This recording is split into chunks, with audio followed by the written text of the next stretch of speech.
Oh, I'm just trying to make sure that this is working because it didn't work last time. But yeah, I mean, Yeah, YouTube just we fucking got some for Call of everybody. Duty in. I screamed "cunt" a couple times at the TV screen. I think. See, we're men of class. We use only the dude. finest of insults. Oh, I've been on a game with you once or twice before, and I distinctly remember your level of rage while we were playing normal matches. There was probably and a lot I of was that. surpassing your level of rage while we were doing. I wouldn't frickin' say plunder. I was so salty. I wouldn't say I have class. I'm just saying He was what I would like to refer to as salty as fuck. Yeah, and we are live. And the young man sitting across from me, as I continue. Somebody's got volume way up. I'm trying to turn it down, and it won't do it. Could potentially be me. Who the hell knows? I don't know. Hold the fuck on. Hold the fuck on. And the guy who's screwing up the audio immediately from the get-go is my hetero life mate, Mr. Jeremy Woolner. How you doing today, buddy? I'm feeling big brain because I figured it out. Suck my dick. Whole lot to go into. Some news that broke last night. Yesterday afternoon. It was too late for me to make a video about it, but I figured, screw it. We're going to be doing it live tonight. May as well talk about it. The CW suffered the loss of one of its up-and-coming stars as Ruby Rose has exited the series Batwoman ahead of Season 2. In a surprise move, Ruby Rose, the star of CW's Batman, and I will actually put this up there like I plan on doing, and forgot to click Batwoman? That'd probably be good. has decided to leave the Batwoman. television series Batwoman. ahead. Batwoman, yes, I knew. That's what I meant. She could be a man. I'm just saying. She could be. I don't know. She's probably got a bigger. Hottest man I've ever Look, seen. Ruby Rose probably has a bigger dick than me, and I'm okay with that. Yeah, I'm okay right. with that, too. She's hot as shit. Jesus Christ. She has decided to I'd leave let the her take me in the series ass. ahead of its already announced second season. would. The exact reason she is leaving, at least at the time, remained unclear, but the show will go on. Warner Brothers, the studio behind Batwoman, and the CW have both committed to creating a second season with a new series lead. So the question is what is this season going to look like? And Aaron, I'll toss this over to you first. What do you say? I mean, I really... I'm on record on the channel saying that I'm not a big fan of recasts. I mean, sometimes they have to happen. And in this particular situation, and as I told you before, I don't know if you... there are new reports that surfaced even as late as a few hours ago today that her exit from the show was not self-imposed. From what I understand, she's been very public about her own mental health issues. She's originally from Australia. Yeah, she started out as a model, and I think she was the big face of like Maybelline or one of the big makeup companies out there in like Australia. that. Yeah. And she, she's had to move to Vancouver. They did all this shooting stuff that she has not been accustomed to, this rigorous television filming schedule, and it kind of took a toll on her. And from the reports that I saw, she wasn't always the best person to work with. Now, I'm not saying that she's a bad person by any means, because you see her in any kind of, not even necessarily like a blooper reel, but like a behind the scenes reel. She looks like she's fine. Everybody's fine around her, but a lot of the time she was just unhappy, and it made it hard for the rest of the people that she worked with to continue on with their jobs. And basically the cast, the crew, everybody got together and they were like, look, this isn't working. It's not working for you. It's definitely not working for us. Because it's not working for you, we need to part ways. And they came. I know a lot of the speculation originally was around the neck injury that she sustained during some point during the filming of the first season, but I mean, she recovered from that. Maybe that part of it could have also been that she just didn't want to put too much strain on herself. As high of a, stunt-related character that she's playing in this series, she didn't want the possibility of that injury becoming worse. But it does sound like it was less of a, this isn't working out for me, as it was, you're not working out for us kind of situation. As far as going forward, I mean, I'm going to level with you. I saw like the first 2 episodes of this. I'm more of a Flash fan, and I'm on record for that too. I haven't watched most of Arrow. I barely watched any of the other stuff. I just pretty much primarily watched the Flash. So I'm sad to see her go. I felt like she did a great job in the role. I just hope that the person that they cast visual likeness to her, and continues carrying on the character in the way that she portrayed it very well. In my Jeremy, is kind of sudden. I actually thought she looked great in the role. In full disclosure, I haven't seen 1 minute of her in character. I haven't either. I haven't. You haven't even seen. Well, you haven't seen the crossovers. I haven't. I've watched. There's two of them now. I know, but I've watched the first probably 4 or 5 episodes of this last season of Arrow, and they just dropped The Flash, I think, today on Netflix. And I don't have cable. I watch everything when it streams. So I haven't been able to catch up to this particular crossover. Some of the footage and stuff I saw of her, I thought looked really, really cool. Oh, yeah. I actually really liked her in the role. Look, it's not easy going from being a model and just standing there and looking pretty in a bikini and makeup on to having to deliver dialogue, having to act with your facial expressions. She's the center focus now. Yeah, it's not an easy transition, but it's not her first rodeo either. She's done things. I mean, she was actually really good in Orange is the New Black. I was like, wasn't she in Orange is the New Black? And then she was also in John Wick 2. Yeah, she was in the second John Wick movie. I know she did good that. She played. She was the mute. Yeah. She was in the third XXX movie that came out that I had really high hopes for. It fell flat. She was in the Return of Xander Cage. Yeah, she was somewhere in the. Yeah, nobody noticed that movie. It came and went so fast. I mean, no, I watched the movie. I don't remember her being in it. But yeah, I mean, so it's not like she hadn't had some experience in acting, enough to like kind of find her bearings. I really have no idea what the hell was going on, other than the fact is she just didn't want to commit herself to a weekly television series, because everybody knows that a weekly series is way different than acting in a movie where you go in there, you act your ass off for 2 or 3, 4 months, however long the shoot is, and then you take 6 or 8 months off, and then you have to go back and do some press and some interviews, and then you just line up your next project. Done, yeah. But I mean, Jeremy, I don't know. What do you think? Do you think if there's more behind this than what he said, and what kind of people do you think could step into that role at some point? Well, like you said, who looks like Ruby Rose? I'm like, I don't know. She's kind of one of a kind. So yeah. I don't know. And then it's also, this is a role. Well, something down here, like something was also mentioned that she apparently, or you did say about she injured her back, the herniated discs or something. Yeah, I think it was a neck injury on here. Well, that is in your... Some of the stuff it said in the back, but from what I understood, it was like upper. So upper she back. did end up hurting herself, which I could see, because this, like I said, that's a very stunt-oriented role. You're trying to be Batwoman. But it is also, I mean, if she was trying to do her own stunts, I admire her for that. But I think they were required to at that point. I mean, well, I mean, it's a cost. Like, you could very easily put a stunt person in that costume and cover it up that it's not her. I'm not saying that it's not possible to do it and successfully. I'm saying budget-wise for something like this TV series, I don't think that they were going for let's get a stunt person in, because I mean, I think Stephen Amell did all of his own stunt work.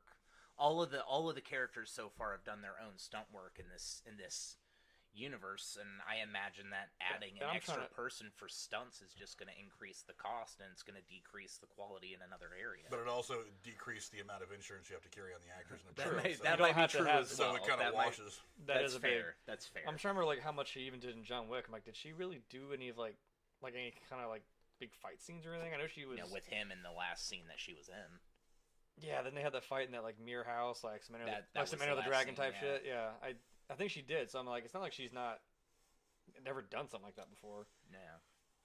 But and she didn't have to speak or act. She was, like I said, she was deaf or mute or something. She was signing to him all the time. And right, they never.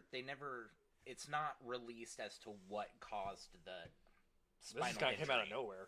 I mean, this whole thing just. Well, yeah, but the spinal injury, we don't know if that was sustained during the filming of a movie that she did, or if it was actually as a result of this. But there are sources that are close to her and close to the situation that definitely came out swinging at the very beginning, saying, "Hey, this had nothing to do with that injury at all."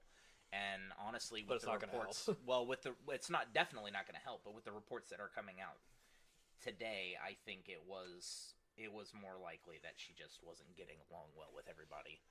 And it's not really part of her fault then if she's got mental issues of trying to, and again, doing something as rigorous as this, and that does take a toll on you. It's like, I have anxiety just going outside and going to the fucking store because I'm like, I don't like people. I don't want to be here.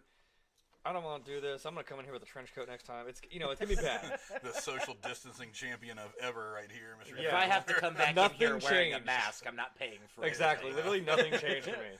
I went out in my Michael Myers get up. I'm social distancing. Everyone stayed away from me. Do you guys see the CW Arrowverse kind of hitting a bit of a snag? Because the character that started it all, Green Arrow, Oliver Queen, is now gone. This last season was the last season for that show. He's supposedly going to be making some appearances here and there. Yeah, he's the in Spectre other now. shows, but he's also been quoted as saying he's not coming back in this role ever again. So who the hell knows? Well, for now? no, he's not. He's never coming back as the Green Arrow because that part of his life is done. He is a spirit. He lives in the. Okay, don't spoil too much. Yeah. I'm only about 4 or 5 episodes. That's into fine. the Yeah, thing. all So right, you're saying he can basically like he can come back as a different iteration of Oliver Queen, and we might see him here and there. As far as this being the downfall of the CW, I mean, a lot of the problems we're seeing right now are COVID-19 related. We never got the actual final episode of Batwoman. It left off on a cliffhanger with some kind of plot Some twist. guy, I know, I've heard about it already. So I've not seen this, obviously. They did that as for I've Walking said. Dead too. You can't drop this big bomb in the second last episode and then be like, "Well, we can't show you the last one." I'm like, Well, they literally can't show us the last one because this fucking shit show that's going they had on. way different plans and it all got screwed by production being halted. And because now of the pandemic, and now so. she's leaving, and the very first episode of the next season is gonna hit, and it's gonna be wild. And I mean, they're even talking about how the next crossover event is going to primarily feature. It's actually only gonna be her. And do I have this in front of me? I don't think I do have it in front of me. I don't. So the very next crossover event that's supposed to be happening is going to be a Superman and Lois, which I think is. I haven't heard anything about this, but I'm guessing it's like a spin-off of Supergirl that follows Superman and Lois as they're raising a child. And Batwoman. And those are going to be that's going to be the crossover this next time. It's going to be those two shows in a 2-hour-long session. Now, I don't know how they're going to actually be able to pull this off, especially now that they're completely recasting, A, but B, because they've got so much ground that they have time, don't get me wrong, but there's so much that they have to encompass in the first couple episodes of the next seasons of the shows that they're still running because of all the bullshit that happened right at the end of all those seasons. And for them to have to be able to climb that peak and get past it and then resume everything as normal, on top of bringing in two characters that we hardly got to see throughout the series so far, and them being the only main people in the next crossover, that doesn't make sense to me, A. But they have plenty of time because the shows aren't scheduled to air until the beginning of 2021. So they've got next year. Well, that's if they've got a film between now and then. I mean, we're still not entirely sure of how. Exactly. So they have at months. least that long. They have at least that long to iron out the details, and they haven't disappointed in the past so much. So I think they're going to do an alright job. Hold with on. it. Go ahead. Well, I was just a quick thing on that. It's like, well, let me throw you this wrench then. Think about what happened with the Hulk with Marvel. You had Edward Norton, and then it was like, oh, nope. And now Mark Ruffalo just took over and went for the rest of the... Well, I think... Could that not... I mean, it's the same kind of thing. You're like, they were starting to get their feet here. Like, all right, let's make this Marvel universe. We have Edward Norton being the Hulk, and then they dropped that, and now it's been Mark Ruffalo this whole other side. And it worked. I'm like, I mean, maybe they could still make it work. The two differences that I see specifically with that scenario that you're talking about are, first of all, it's possible is what I'm saying. Well, it's not that it's not possible, but it's not going to move as fluidly as it did in the MCU, because what we saw with Or like you said, it's DC. Like you said, what the hell happened? It's even Ed Norton was this. The Hulk was the second movie to enter the MCU. So wasn't that right after Iron Man? It was literally right after Iron Man. We got Robert Downey Jr. and a cameo at the end of it. And then we didn't see the Hulk again for 6 movies. And by the time in the Avengers? It was the Avengers. That was the first time we saw him again, was in the Avengers. So we had to go through Iron Man 1 and 2, Captain America, Thor. I don't think we didn't have Thor 2 yet. Iron Man 3? After that? Iron Man 3 was after Avengers. Okay. So we had a slew of movies in between, and everybody kind of forgot about Ed Norton. And honestly, the studio, and this is a well-known fact about Ed Norton, he is notoriously hard to work with because I know. he is bullheaded. He's an amazing actor. Absolutely, but let's get back to the question that I initially put on. And he is Tyler Durden.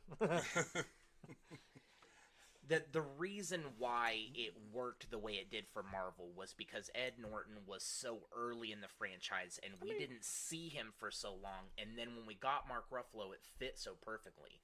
It's because they started early, we didn't see him for a while, and we got a new person, and he was a different personality.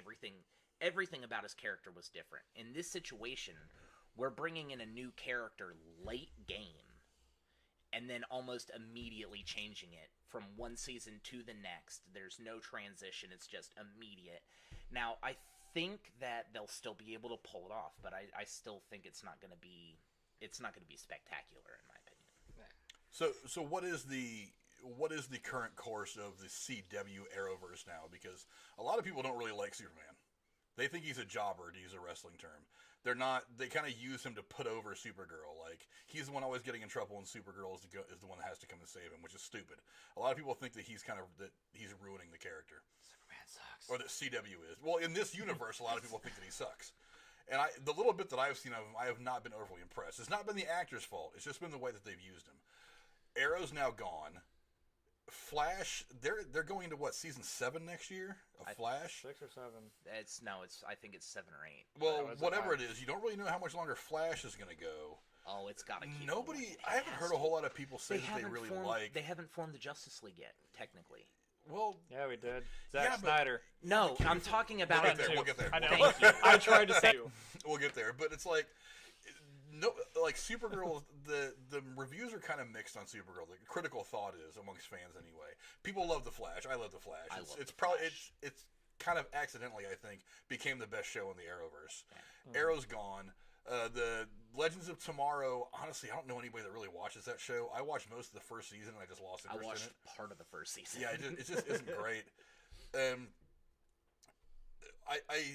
With whatever they're doing with who the hell wants to watch Superman? Wants to watch Clark Kent and Lois raise their kid? I don't know. I don't understand that. Like, I don't understand that simple either. concept. There is supposedly this Green Lantern thing coming. I'll believe that when I see it. Yeah, I'm not 100% sure of that. But to top it off, even if they do plan on having the Green Lantern thing come in, we're still dealing with a lot of production delays because of the shutdown and everything. Yeah. And they're not looking to start filming anything until probably later this summer. Yeah. That's movies or TV. I mean, they're still just now organizing the plan to do that. And that's still going to take till next year. Even that's going to be it's going to be a while. Who while. knows how long this is going to take to even start filming, let alone get something on screen. And that's assuming something worse hasn't happened between then and now. Yeah. Who knows what's going to happen next week? You know. Yeah. So I mean, next time on Dragon Ball Z. So how do we view the Arrowverse right now? I mean, is it something? I'm trying to watch the comments. Is it something? That's Heist Man. What's up, Heist Man? What's up, Heist Man? But. Yeah, Drew's in there. He's obviously playing with himself watching us talk about the Arrowverse. Yeah. But it's that smooth head. It is that smooth dolphin smooth. But I mean, the Arrowverse seems to be in kind of a touchy spot right now. Yeah. So if I were them, I'd be really worried to put out some of this stuff and just be like, oh, whatever. I'd worry about the situation because I've heard a lot of people say that she was really good in the role. That Ruby Rose was really good in the TV show. Whether she liked doing it or not, they love seeing her in the role. She fit. And I know that's what people were worried about. So now you have to deal with bringing somebody else in to fill those shoes, and they're always going to be missing a little something in the comparison department. Right. So I mean, and the show already wasn't getting killer ratings. It was enough to get renewed. Well, it was in the top 3 of the Arrowverse shows at the end of the season. It followed Arrow, The Flash, and then her show. She beat out Supergirl, Legends of Tomorrow, Black Lightning. She beat out all of those.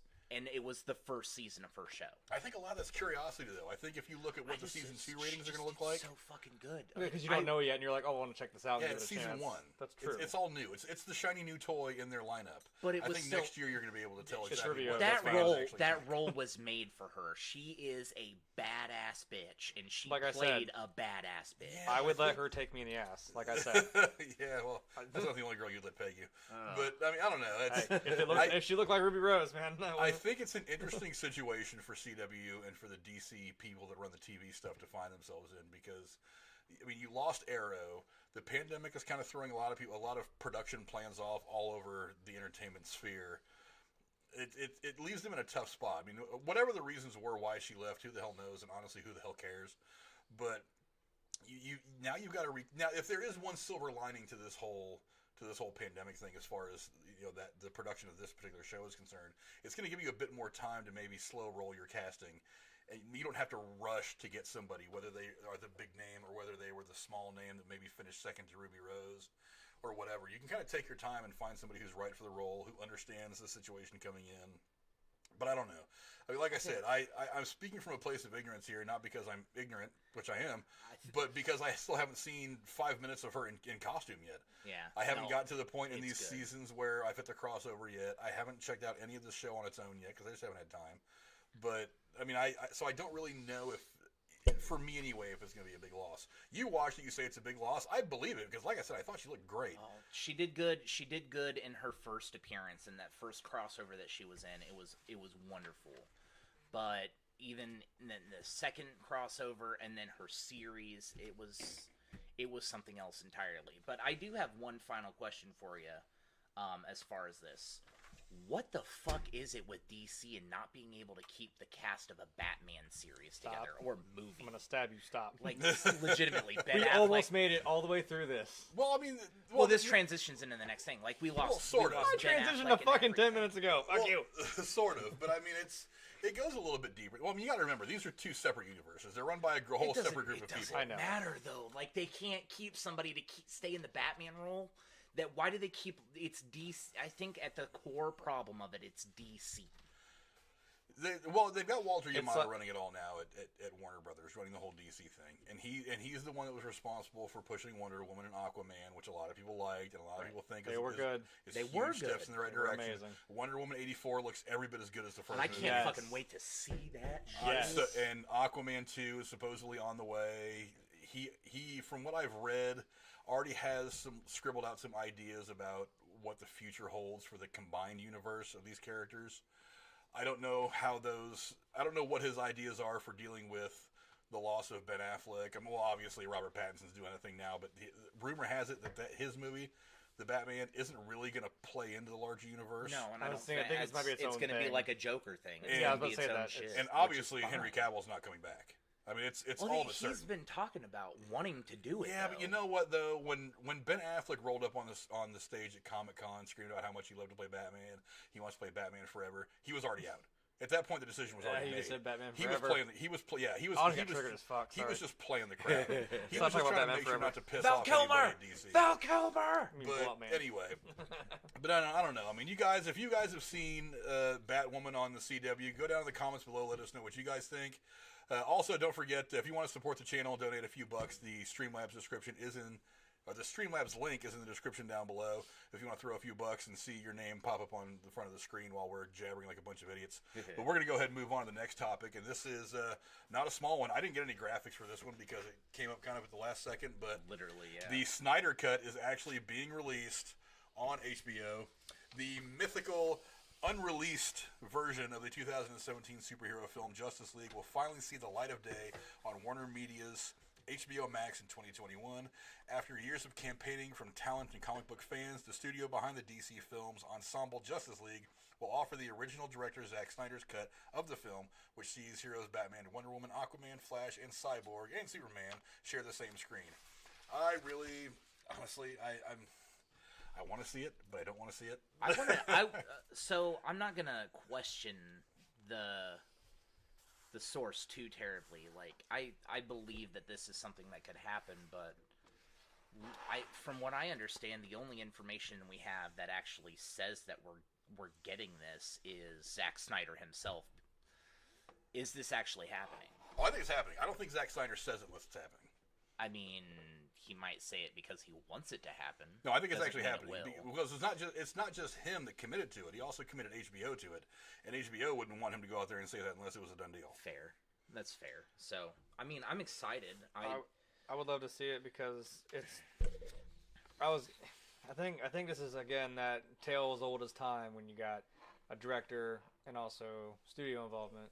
I think that's what happened. It's a lot of hey, we want this, and the director's like, yeah, but I want to do this, and they're like, well, fuck you, we have you by the ball sack, and we have all your money, so you're gonna fucking do this for us. Well, and let's not forget what exactly happened to cause him to leave Justice League in the first place. He had some family medical thing. Actually, he had completed a majority of the work on Justice League, but think? stepped away from post-production and editing in light of a family tragedy. I think his daughter killed himself. Someone died, yeah.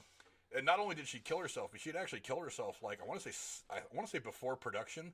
But him and his wife, who was one of the people that worked on Justice League and one of his production partners, decided to go ahead and move forward with the project as kind of a way to distract themselves from their personal pain. And I guess it got to the point to where it wasn't a big enough distraction, and it was getting very hard for them to deal with. Once they get into post-production, so that's why he stepped away, and they brought in Avengers Homer Joss Whedon to finish the job. And he just cut the whole movie. Well, I mean, it changed the movie. I mean, I can watch that movie right now, and I can point out the scenes that are done by Zack Snyder and the scenes that are done by Joss Whedon. Right. Any ones that aren't in slow motion, that was definitely Joss Whedon. Well, I mean, that one scene at the Tumblr where they get into it over whether they should bring Superman back or not. That to me was almost a carbon copy of the scene in Avengers where they're sitting there arguing around the Loki's scepter. Mm-hmm. It was a carbon copy of that scene, and I can tell that was Joss Whedon from the get-go.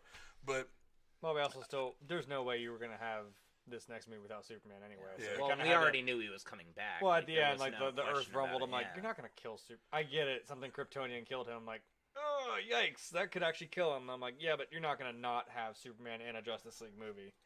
Yeah, but one of the things that's been talked about no this movie is when they actually do release it on HBO Max, it's actually going to come out with the special effects unrendered. So you're going to see a very, very rough cut. This is the kind of cut that you would get from a test screening if you were one of the people lucky enough to go see one of those. So you're going to see a lot of unfinished effects. It's going to look bad. My question is how does this possibly affect people's overall view of the film? I personally think that Justice League was a huge step up from what we got from Batman vs. Superman. It was not a great film. It definitely does not match anything that has been done in the MCU. But I don't want the DCEU to be the MCU. I want it to be its own thing. I want it to be a little bit darker, a little bit grittier. I want people to die bloodily. And DC does that a lot better than Marvel does. So I want DC to do that. But the question is what could this version of this film, how could it possibly change the perception of the movie or the universe overall? Well, yeah, I don't know. Seeing what his actual vision, what he actually would have liked to have done from the get-go would be nice. Like, you know, you start it's not really his fault that this happened, and now he's got to bring in other people to help him. And then inevitably something's going to change, and then we're all just here by the wayside watching the finished product, and we're like confused as hell, like, huh? What happened? And we look into this kind of thing, and we're like, oh, I get why. But we'd love to see what would be. It's kind of like with Suicide Squad. The same, like, all those scenes they took out. And I'm like, this makes so much more sense when you see the extra little bits with, like, say, Harley Quinn and Joker. Or you see other things that it just doesn't seem like it flows very well as a movie. Like, the pacing just seems weird as shit. And I'm like, I don't know. I don't mind watching a 3-hour movie of, like, okay, if this is what you want to do and this is what you want your movie to actually look like. I'm like, I'll enjoy it if I actually see what your vision, what you actually wanted to put on screen. Yeah, like I said, I don't get what this is supposed to fix. I mean, it's not supposed to fix anything. It's just so many people have wanted it for so long. They're just finally going, fine, this is what you wanted. This is what you get.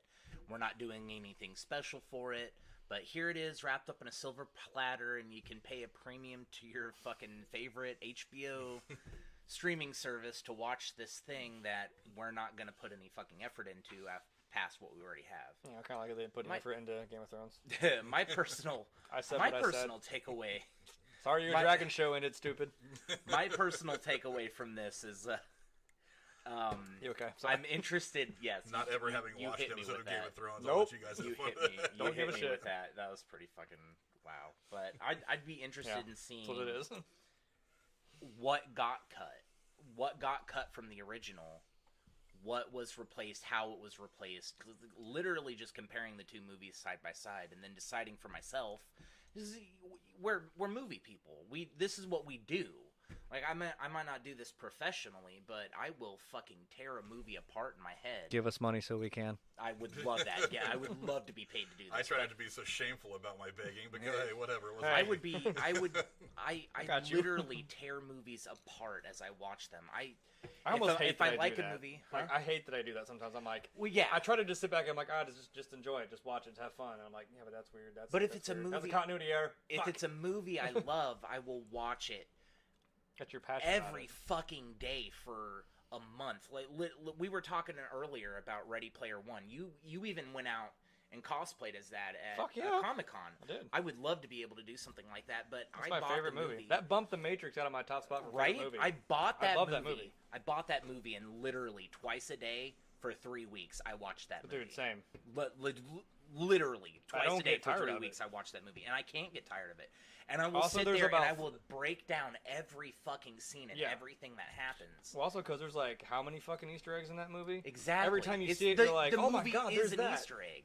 Yeah. The movie itself is an Easter egg It's meta about as fuck. Easter eggs. It is so meta. In a video game, which But I mean, I will take these two movies once it's released. I will probably spend the $15-$20 to get HBO Max for a month just so that I can watch the Zack Snyder cut a couple of times and then go back and watch DC's actual final cut of the movie a couple times and compare the two until I've decided to cut my fucking wrists because I've wasted my life doing it, and it's just the way it is. Well, let me propose this to you guys. I feel like we've been down this road already once before. Because they did this with Batman vs. Superman releasing the director's cut or whatever the hell that secondary cut remember that. was with the missing scenes and stuff I like remember that. that. Well, Now, they do that some all the people- time. That's different. Well, this one was a little different because a lot of people thought that the additional scenes that were in that movie did change the movie for the positive. I personally don't think it changed it enough to where I went from thinking, "Wow, this movie was below average," to "Holy shit, this is the next Citizen Kane." No, it But was- it's certain below average is giving it too much credit. Yeah, but we've already done this, so that's why it Look, begs man. the question for me: is this Snyder cut going to add something to the movie that makes me think, "Holy shit, this was the version I wanted," and it outweighs this version, which I already think is pretty good. I don't. I thought it was an See, all that's what right I movie, think. but That's I why I just thought people were don't nuts care begging for for the the Snyder movie. cut.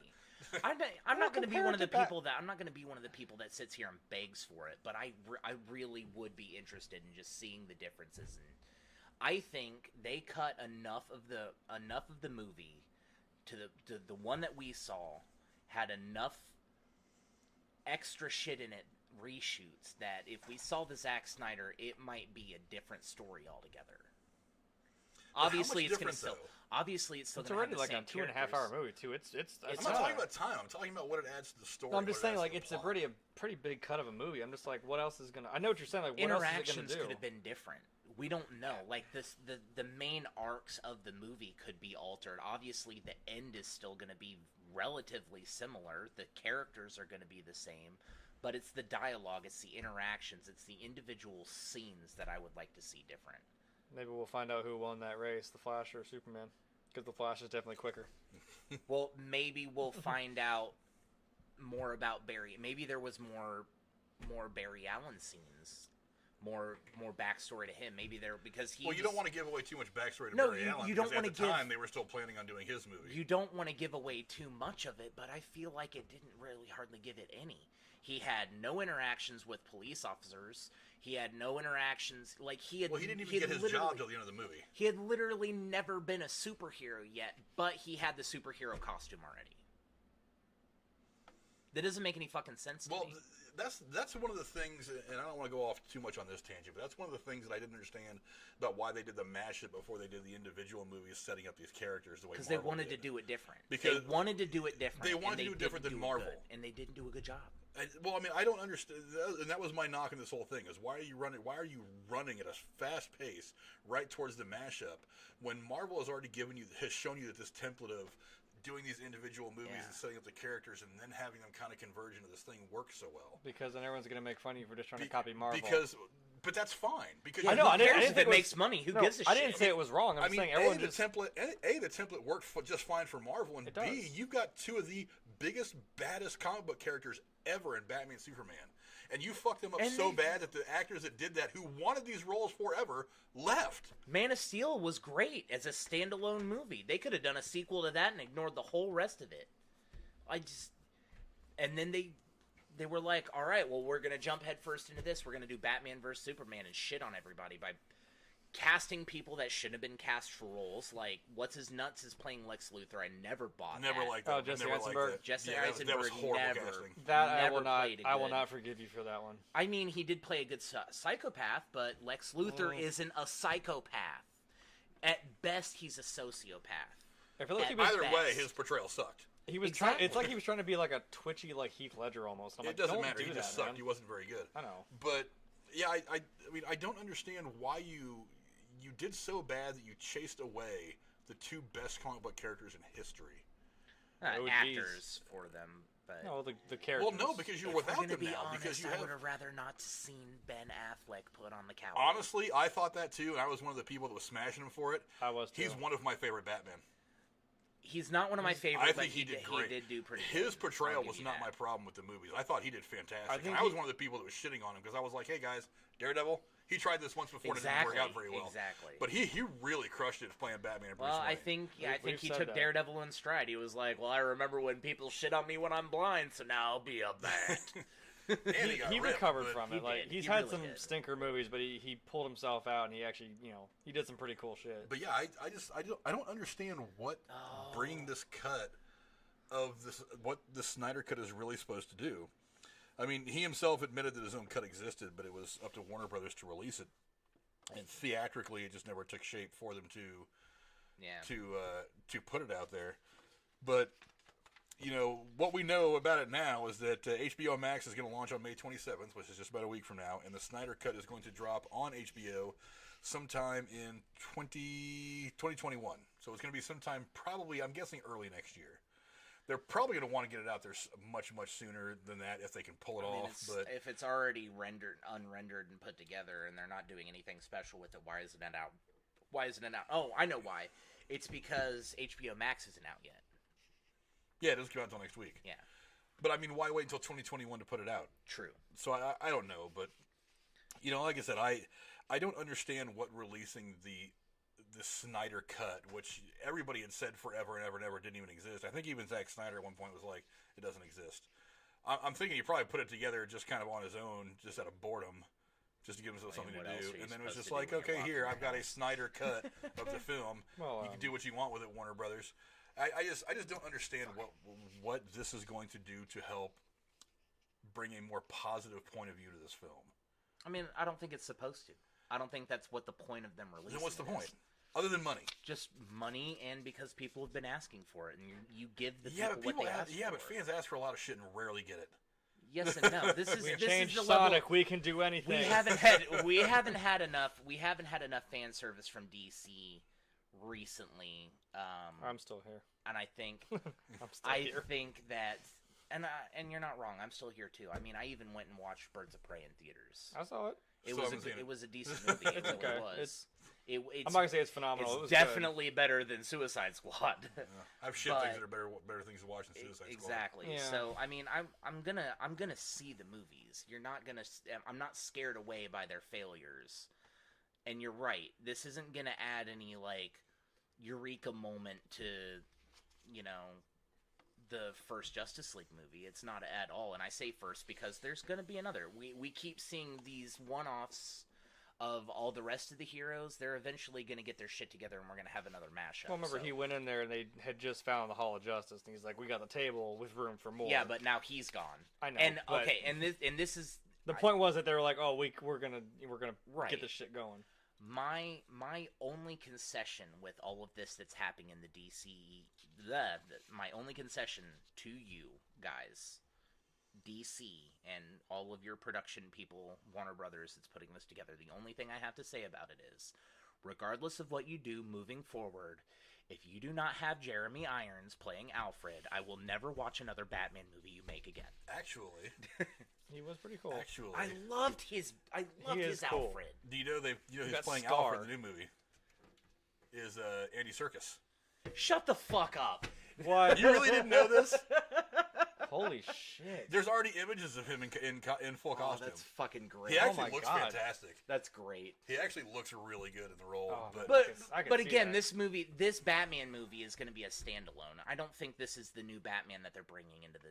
I think they're going to DC. make it a standalone right now. They're not going to give it a whole lot to do with the larger universe up front. Kind of like what they did with. But I Venom, think eventually, but I think they finally are doing exactly what I thought they should have done in the first place. I think they're going to try to establish these characters in their own little corner of the world, and then there's going to be something that happens at some point that brings them all together, and they're going to try Justice League mashup again. Wait a minute. And I think before they Once do that, they mash up, that's the other thing with Justice League. They're not like the Avengers. The Avengers are we go and do our own thing, and when the world needs us, we come together. The Justice League is like, well, we're having a meeting on Tuesday. Are you going to be at the hall? Yeah.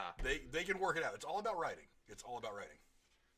And look, they haven't had great writing so far. But like I said, Walter Yamato's running everything at Warner Brothers now for the DC end of everything, and he's the one that got all this shit together and back on track. Feige and ask some questions. I think he needs to call somebody. I don't think that bringing Joss Whedon in was something they did just for shits and giggles. I think they picked the fuck out of his brain while he was there. Yeah. And I think that's probably why. I think that's probably a big part of the reason why Walter Yamada has kind of got things pointed in a more focused direction, is because he was like, "Hey, what did you guys do to get this whole thing started over here? Give me some of the. Don't give me the whole Bible. Just give me a couple of chapters. Give me something I can build my foundation on." And he probably did that. And that's why I think they're probably looking a lot better now. I think Wonder Woman 84 is going to be really good. It's going to be really good. The first one was great, so this one's got. Yes. I've already read a lot of things about what the potential storyline for Aquaman 2 is going to be. They have plans for other things. They'll deal with Superman and Batman. Well, they're making Batman. They'll deal with Superman at some point in the future. Maybe that can be the plot of the next Justice League movie, is how to bring Superman back into the fray. Who the hell knows?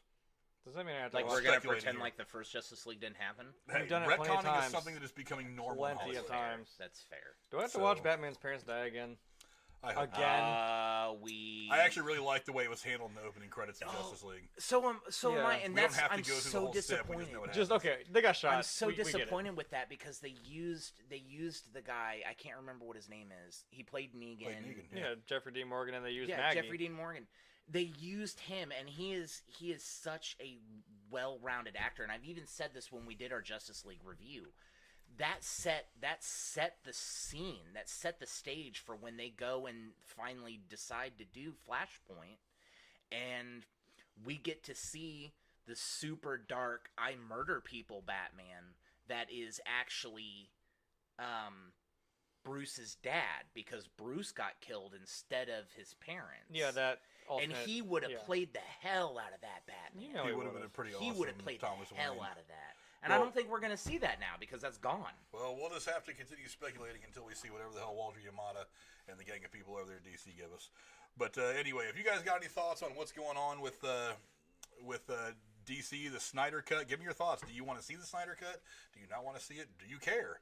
I don't think it's going to do much to change the perception of Justice League. I'm going to watch it, don't get me wrong. I'm going to buy HBO Max. I'm going to get HBO Max just so I can watch The Righteous Gemstones. Have you seen this show? No. John Goodman plays one of those. You said John Goodman. I'm already on Right, I'm, like, I'm in. I'm in. He plays the preacher at some big, like, he's a big televangelist at a big mega church. I like it. It is, Yep. dude. It's once we get around to that, we'll start reviewing that show regularly. Okay. It is absolutely fucking hilarious. But anyway, we'll move on from that now. But yeah, go down in the comments below. Let us know what you guys think. Do you want to see the Snyder Cut? Is it something that you really are eager to see? Are you going to go get HBO Max just to watch it? I don't know. Go down in the comments below. Let us know what you guys think. Now, the next big piece of news that came up was that Mandalorian added a pretty big name to its cast list a couple of days ago. Timothy Olyphant is the latest star to sign to The Mandalorian Season 2. This has been confirmed by Variety. The exact nature and scope of Olyphant's role has been kept under wraps. I actually know what it is. He joins previously confirmed Season 2 cast members Tamira Morrison, Rosario Dawson, and Michael Biehn. I don't know if you guys heard about that or not. I'm really excited to see Michael Biehn. That's also, awesome. they have recently added Katie Sackhoff to the cast. You know, obviously, they're going balls out. They're adding some stars. I actually kind of dig that they're adding stars. I don't want them to go overboard adding stars, because I think that might get away from the gritty nature of the first season. But anyway, I love Timothy Olyphant. I think he's fantastic to add to this cast. What do you guys think he's going to be playing? I don't know. Is it on my screen right now? It is on your screen right now. Yeah. Actually, it's not on your screen right now. Is it not Boba Fett? He is not playing Boba Fett. No, like I said, good. I think, Okay. like I said, the Tamura original. Morrison is the guy that originally played Boba Fett, and he Yeah. is going to be coming That's who- back. That's Yeah. wait Now- from Django. no. He played Boba Fett. In I think it was the prequels. okay. No, he's I the was guy gonna from say the like prequels. the You sure? guy from the guy from the original trilogy is coming back. Somebody can 'Cause go look that'd that up be real fucking quick. That would be badass. sweet. No, his name is That like would Jeremy be something. No. Badass. But anyway, he is playing. Timothy Olyphant, that is playing a character called Cobb Vanth. He is a former slave who acquires Boba Fett's armor.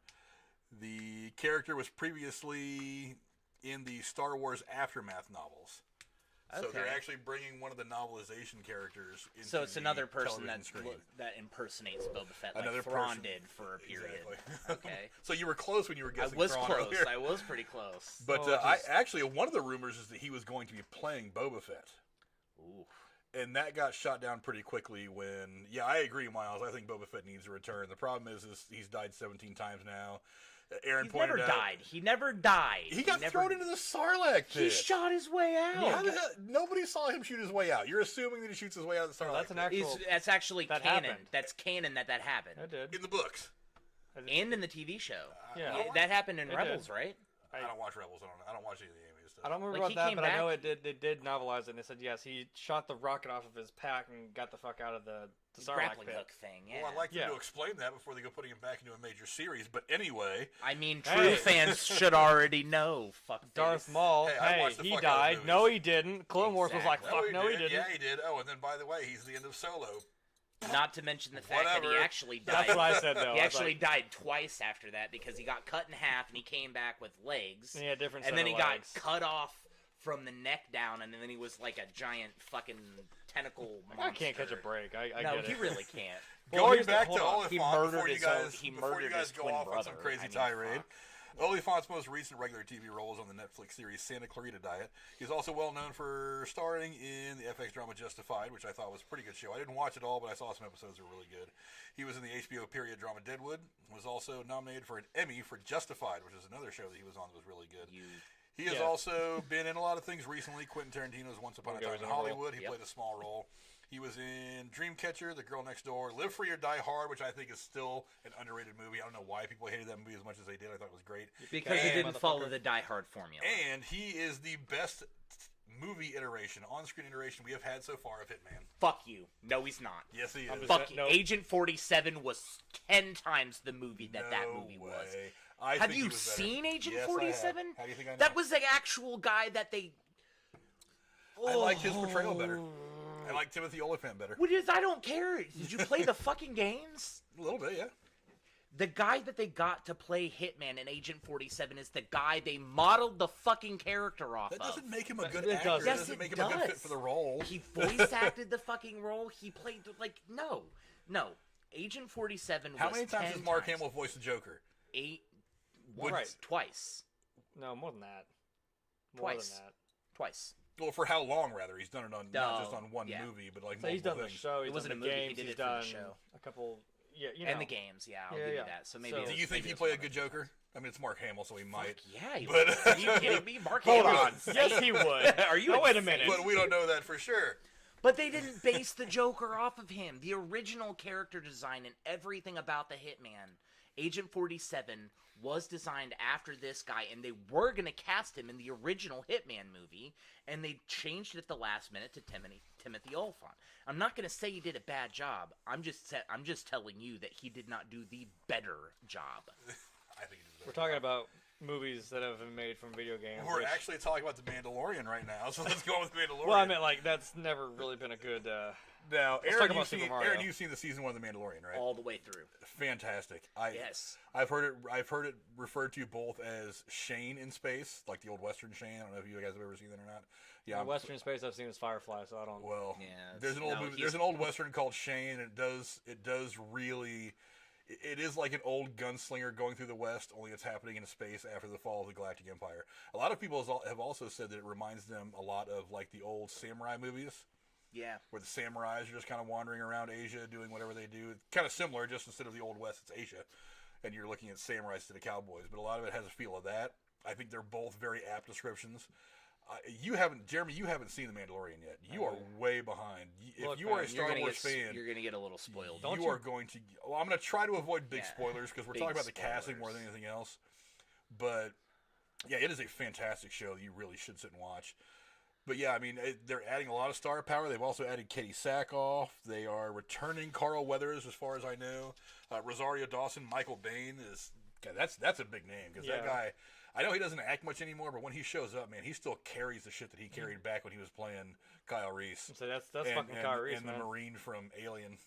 But yeah, so they're definitely adding some star power to the second season. I do get a little worried that they're going to go overboard with the star power and maybe not concentrate on the storytelling. Now look at who's writing it though. Look at the writers behind it. Jon Favreau is not going to fuck this up. That's true. Jon Favreau is not just a guy who's good at putting stories together. He is a super fan of the material. Right. So that's why so many hardcore hardcore fans of the books and the original trilogy and just Star Wars in general can get behind this because they sifted through a lot of shit to make this movie to the standard that we needed it to be, and they did a fantastic job. And I don't think they would have gotten half as far as they did without Jon Favreau. Here's my problem is didn't Disney, which this is correct? Yeah. Didn't Disney tell everyone to eat a dick because nothing matters unless we made it? So all the novelizations, all the comic books, everything you ever read. Lucas told everyone to eat a dick before he sold it to Disney. I thought Disney was saying, like, fuck you and your expanded universe, it doesn't exist anymore. I'm like, I wasted all my time reading that shit. Lucas told everybody to eat a dick before he sold it. I think Disney left it up to Lucas, and that's how we went from the expanded universe to the Legends stuff. Because this was actually, I want to say, 2000... I heard Robert Meyer Burnett 2010. talking about it 2010, 2011 was around the time period where Lucas said, fuck you. None of it's true. Only the movies. And even he said that. He said only the movies. He didn't even include the TV series and stuff like that. He said only the movies are canon, and that is it. You sure that wasn't me? Because I'm just like, nope, Darth Maul died. Fuck you. And he killed Liam Neeson. And the only person in cinematography history that actually killed Liam Neeson. I think we actually looked into it the other day. I was like, is it really? He's died in movies, but not been killed by something. He died in Darkman, but he technically didn't die in Darkman. That he technically he died and he basically pulled a Jesus. You weren't partially dead. He basically pulled a Jesus and became a melted Didn't person. he technically die in Batman Begins? Because Batman's like, I'm not going to kill you, but I'm not going to save you, and he yeets off the fucking train. Well, I don't know. Did he die or did he become a symbol? Because he came back in the third one. It's Ra's al Ghul, I get it, but I'm like, I think he died. Does Ra's al Ghul ever really die? That's the point about his character. I'm just like, I think Batman kind of killed him there. Let's go back to Mandalorian, though. I don't want to get too far off track like we often do. It's the same kind of situation. If it weren't for the fact that they went back and they took the source material that we all wanted them to and culminated it into this thing and did a fantastic job with it. Like I said, the writers were on point with everything. This could have been a shit show. This could be the Christmas special. Damn. But it's not. Throwing motherfucking shade, sir. But it's not the Christmas special. It could have been That's what bad. Lucas said. Fuck you. That never existed. It could have happened. It could have been bad, but it wasn't because we had good writers. They had a good casting system. And I think going into season 2, we're going to keep having good writers, and they're just bringing in more good actors. I don't see a downside to this. Season 2, we can now finally blossom out of this and be like, here, let's put more into this. I just want Baby Yoda to speak. Can we get that? Does he talk the way that Yoda talked? That's what I want to know. Sentence structure. Right. Ooh. Because look, when you think about it, you're like, we all know who Yoda is. We all, but it's like, how much of his like species or his do we really know? And you're like, nothing. Fuck, we don't even know what the fuck he's called or what. We don't know what planet he's from. I thought it was Dagobah. I know that's just where he settled. He went there, I know, but I thought he was actually from there. What's the point? They never. You can't find it in a book. You can't find it in a movie. Anywhere. They specifically always left his race a mystery, and we only ever saw 2 of them. And I think they cut the female one out of the movie when they did the digital upgrades to it. Because What was that ugly orange Yoda thing. In the second movie? No. You're talking about the first movie. You're talking about the At the end of the first movie, when they're all lined up on that thing, and they're giving. And he's one of the Jedi Masters. He's like standing behind him. He's got the big ears. I don't think it's the same race. He's not the same race. But I'm like, he looks like a Yoda in a weird way. Like we just call it Yoda. We're like, but what is he? We don't know the name of his race. We don't know his. Do they really live 900 fucking years like he did, or is that just because he was so strong with the Force and he lived long? I don't fucking know. It's. I don't. Got me. It's crazy, and This is the Star Wars is just like. This is the only other Yoda-like being that we've seen. And everyone has lost their fucking mind for an extended period of time. Yeah. We get to see its interactions. We get to see its personality. It may not speak. My girlfriend added a new pop figure. Oh, oh yeah. Baby Yoda, bitches. You guys get the glare. There's Baby Yoda. So Baby Yoda has been added to the pop family of figures. Hopefully when I finish getting the rest of this little corner here set up and I've got a little bit of thing going on. I've got like a shelf this fucking I'll tall. be able to go buy some more. I need to stop. Well, we've got season 2 is coming out later this year. As of right now, it's scheduled to. Whether they've faced any production delays because of the pandemic, who knows? Season 3 of The Mandalorian is already in the works. Disney Plus. Right? News comes as a little surprise, given the series provided to be a cultural phenomenon, which it did. It absolutely took over. Pedro Pascal stars as the titular Mandalorian, the bounty hunter on the fringes of the Star Wars universe, and of course they have Baby Yoda. They also have 3 other Star Wars shows in the works at Disney Plus. They're still working the Obi-Wan Kenobi series starring Ewan McGregor. There's a Cassian Andor series starring Diego Luna. And they recently announced a female Star Wars led series, Star Wars series from creator Leslie Headland. I don't know where they're going to go with that, but it doesn't matter. Be? Like, I just want to know what it's going to be like. What's it better not be Leia. Oh no, I don't think they go there. No, I don't think they go there. I think J.J. Abrams, even though he probably doesn't have any necessarily production power amongst that, would probably come in and be like, nah, because he was really, really tight with Carrie Fisher, and that's why he struggled so hard to figure out how to handle her death going into Rise of Skywalker. I think they did the best they could do with whatever. They did an amazing job with it. They did do an amazing job. I hated trying to like not watch the movie realizing like she's dead. Like I'm not trying to watch it like I know she's not really fuck. But, like, I think there was a thing that someone said, like, even her daughter, who was in, I think, all 3 of them, was like, she would have wanted this. I'm like, that's nice to know that even her daughter was like, nah, she would have wanted to be here. Yeah. Whatever you did, and I like what you guys did. And she even stood in for, like, some of the, when she was younger, like, when they had young Luke and Leia training, they had her in the thing, and they, like, CG'd her face onto her daughter. I'm like, that's cool. Yeah. And and it's amazing, they took that CG face of, like, Mark Hamill from, like, Return of the Jedi or something. I'm like, so spot on. I'm like, and it fits in there. I'm like, and he pulls up the visor, and I'm like, that's not him. It is him, but like, what? Shit. They took it from like an old movie. I'm like, what? I have spoken. Let's go to the chat real quick. Trailbound's been saying a few things. He says, no, because the Snyder Cut is raw footage. I hear unless they finish the cut in full production to give it a full opportunity to be seen. That's completed as Snyder intended. They're not going to do that. They're not going to spend $100 million on something they're going to make $25 off of. They're not making any money off this. This is what we want. They're only giving them what they want because, honestly, I think the main reason why the Snyder Cut is coming out is because people are hurting so much for content right now because they can't film anything. That they're just like, let's go ahead and give them this and hope like hell it draws some viewers back. Trailbun also said it's a shame Batman with Ben kills the entire DC run. I don't think so. I think Ben Affleck was fantastic, but anyway, they have a great Superman, Aquaman, and Wonder Woman. They don't have a great Superman anymore, at least not the one that we've had. And even entertaining Shazam and Flash. I think Shazam was actually a much better movie than Shazam I actually liked it. It was good. Well. Flash, who the hell knows what's going on with that with Ezra Miller's recent troubles. So I have a question. Didn't the adult version of the youngest girl in Shazam, wasn't that Barry's daughter in the TV series? I'd have to go back and watch. I only saw Shazam once. I was like, wait, what? But that would be awesome. Wasn't that? I'm pretty sure that was the same actress who played when they got their powers. Yeah, when they got their powers at the end of the movie. So the one portraying the oldest, the youngest sister. When she was an adult, she had the purple outfit. She was very I'd have giddy. to go back and watch. I think that actress is the same actress who played. I can't think of what her fucking name is in The Flash. Barry and Iris's daughter from the future. I know what you're talking about. I don't remember what her name was, but I don't know. I'd have to go back and look. Trailbound also says he hopes they can reform the Justice League. Man, so do I. I really thought that Justice League, while not a fantastic movie, was definitely a big step in the right direction. If they would have kind of kept that course, I think they probably could have pulled things out and been okay. But Affleck leaving, and let's face it, Henry Cavill's not coming back. It's everything but public that he's not coming back.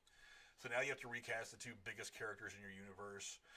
What you do right now is exactly what they've been doing. You just go ahead and ride Wonder Woman. Ignore everything. Well, we do whatever. Ride Wonder Woman. Ride. Well, Days of Aquaman. Future Past this shit. Hopefully this Biggest Batman retcon movie ever. coming out is going to be really awesome, and they can write the ship. Talking about a different franchise. I'm saying that's the reset button. If we're gonna take tabs from Marvel, we might as well fucking. Yeah, fair. That's fair. Giovanni also says, why don't they bring back Agent Carter as a Disney Plus show? I wondered about I that. think didn't they continue complete the story. the I series? love Haley Atwell. What's that? Didn't they finish that story? It got.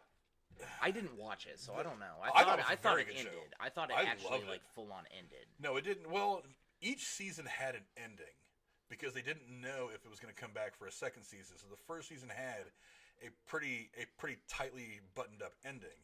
Okay. But it got good enough ratings to where they decided to bring it back for season 2. So for season 2, she goes from New York to Los Angeles to help one of her agent friends open up the SSR, whatever the precursor to S.H.I.E.L.D. was, I forget what it is, open their branch office in Los Angeles. And so that whole series takes place in Los Angeles. Now, there's a lot of stuff that happens in that show that plays into Agents of S.H.I.E.L.D., like Dark Matter. That's where they find Dark Matter, which ends up playing a big part in Agents of S.H.I.E.L.D. Last season, I believe. So there's a lot of that stuff. Obviously, there's a ton of Easter eggs and shit like that, like Acme Chemicals and Acme whatever. There's a whole bunch of Easter eggs. But I think the problem that they're going to have continuing that series now is bringing in Chris Evans to play Captain America through it, because he's going to be part of her life now. Which is probably one of the reasons why you're not going to see them bring the show back. Unfortunately, if you've never, it's on Hulu. I'll look into it. I thought it was a great show. I have to catch up on Agents of S.H.I.E.L.D. too, because if I remember correctly, they brought the Inhumans into that shit. They tried, and now they're getting their own movie. They tried. Yeah, it's going to be. I don't think the Inhumans we're going to get in the movie are going to be the same ones that we. They're not going to be the. I don't think they're going to be portrayed the same. Fair. I think it's going to be a different thing because they weren't very well received when they first tried to go after it. But whatever. But yeah, thanks for chiming in, Trailbound. And again, go support the channel if you guys want to with the Streamlabs links below. We'd appreciate it if you did. Give us money. We're going to go ahead and move on to the next thing. Yeah, Jeremy wants to get paid. That's all he cares about. He wants to go spend his money on booze, horse, and weed. Yeah. But now, moving on to the next subject, we are going to be talking about... as Stan Lee once said, you can't buy love, but you can rent it for 20 minutes. You're horrible. What was that? That was... I'll just assume. Deadpool. That was Deadpool. I have no idea. No, it was. But moving on now, the Matrix 4 cast has added 8 weeks to its production schedule in the wake of the shutdown, and they are looking to restart filming early in July. Multiple sources have told Variety that the cast of the Lana Wachowski's 4th installment of the sci-fi franchise has signed an 8-week extension to keep the actors on hold until at least July 6th. Filming began in February in San Francisco before moving to Berlin in mid-March. However, the cameras never got rolling in Europe because production was halted in the wake of the coronavirus pandemic. I've always been kind of iffy on whether I even wanted this movie to be made or not. I mean, I will say it again. Did you want Indiana Jones 4? I did. I did. And I did not get what and I wanted. then were you? I got what did I you wanted. get fucked in the ass by George Lucas, as South Park famously put it? After you saw it, he most certainly nuked loved the it. I'll give you that. That was some bullshit. I'll give you the movie that. should have ended right the fuck there. And he should have just died. I'll give you that. That was some bullshit. But the rest of the movie, I loved it. The rest of that movie, okay. So they nuked it. Wait, I can't remember the beginning of that. Did they nuke Area 51 or? Yeah, he was in. He think went to like a little town that they had mocked up, and then he was in Nuketown. So he was in Nuketown. No, he was. So they like didn't actually nuke the facility that they were originally in, because I was like, shit. They like broke the logic. The thing. What am I? Oh, the crate that had the Ark of the Covenant? Yeah, they literally broke open the Ark of the Covenant with a nuke, and now those face-sucking ghosts are just floating around doing whatever the fuck they want to. No. So anyhow, I loved that movie, and I honestly, I wanted to see a Matrix 4. I've been on the fence about it for a long time. Yeah, but I it just got don't tied know. up in 3. It was like you said, the war is over. Exactly. The little Indian girl made the fucking nice little pretty sky for Neo, and I've been saying since that movie. Well, wait, ended didn't she even say to the architect, like, you think this piece will last? And he's like, what do you think I am, human? And he walks off. No, no.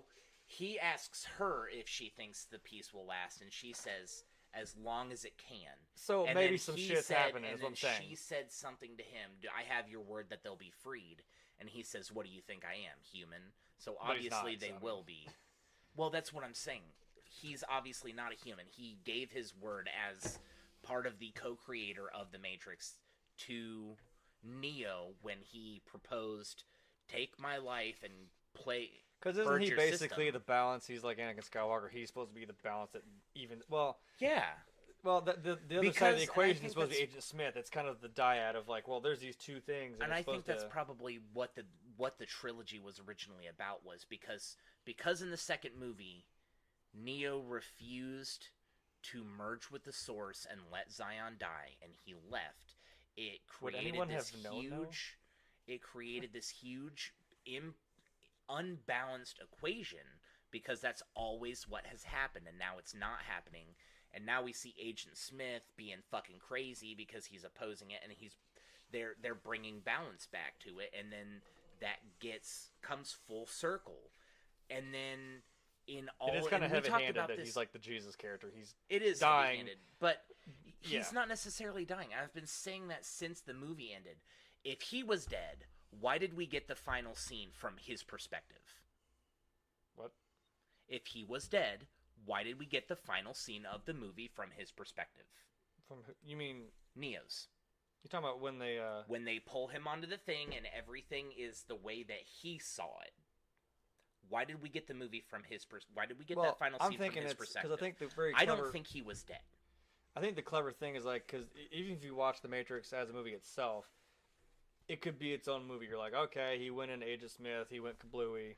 Well, that kind of took care of that problem, and that was it. But then they did this clever, because like this is the thing, like these, like the Wachowskis are fucking crazy with this. They're like, the reason why you're like, you see him come back in the second movie, you're like, what the fuck? How is he here? What?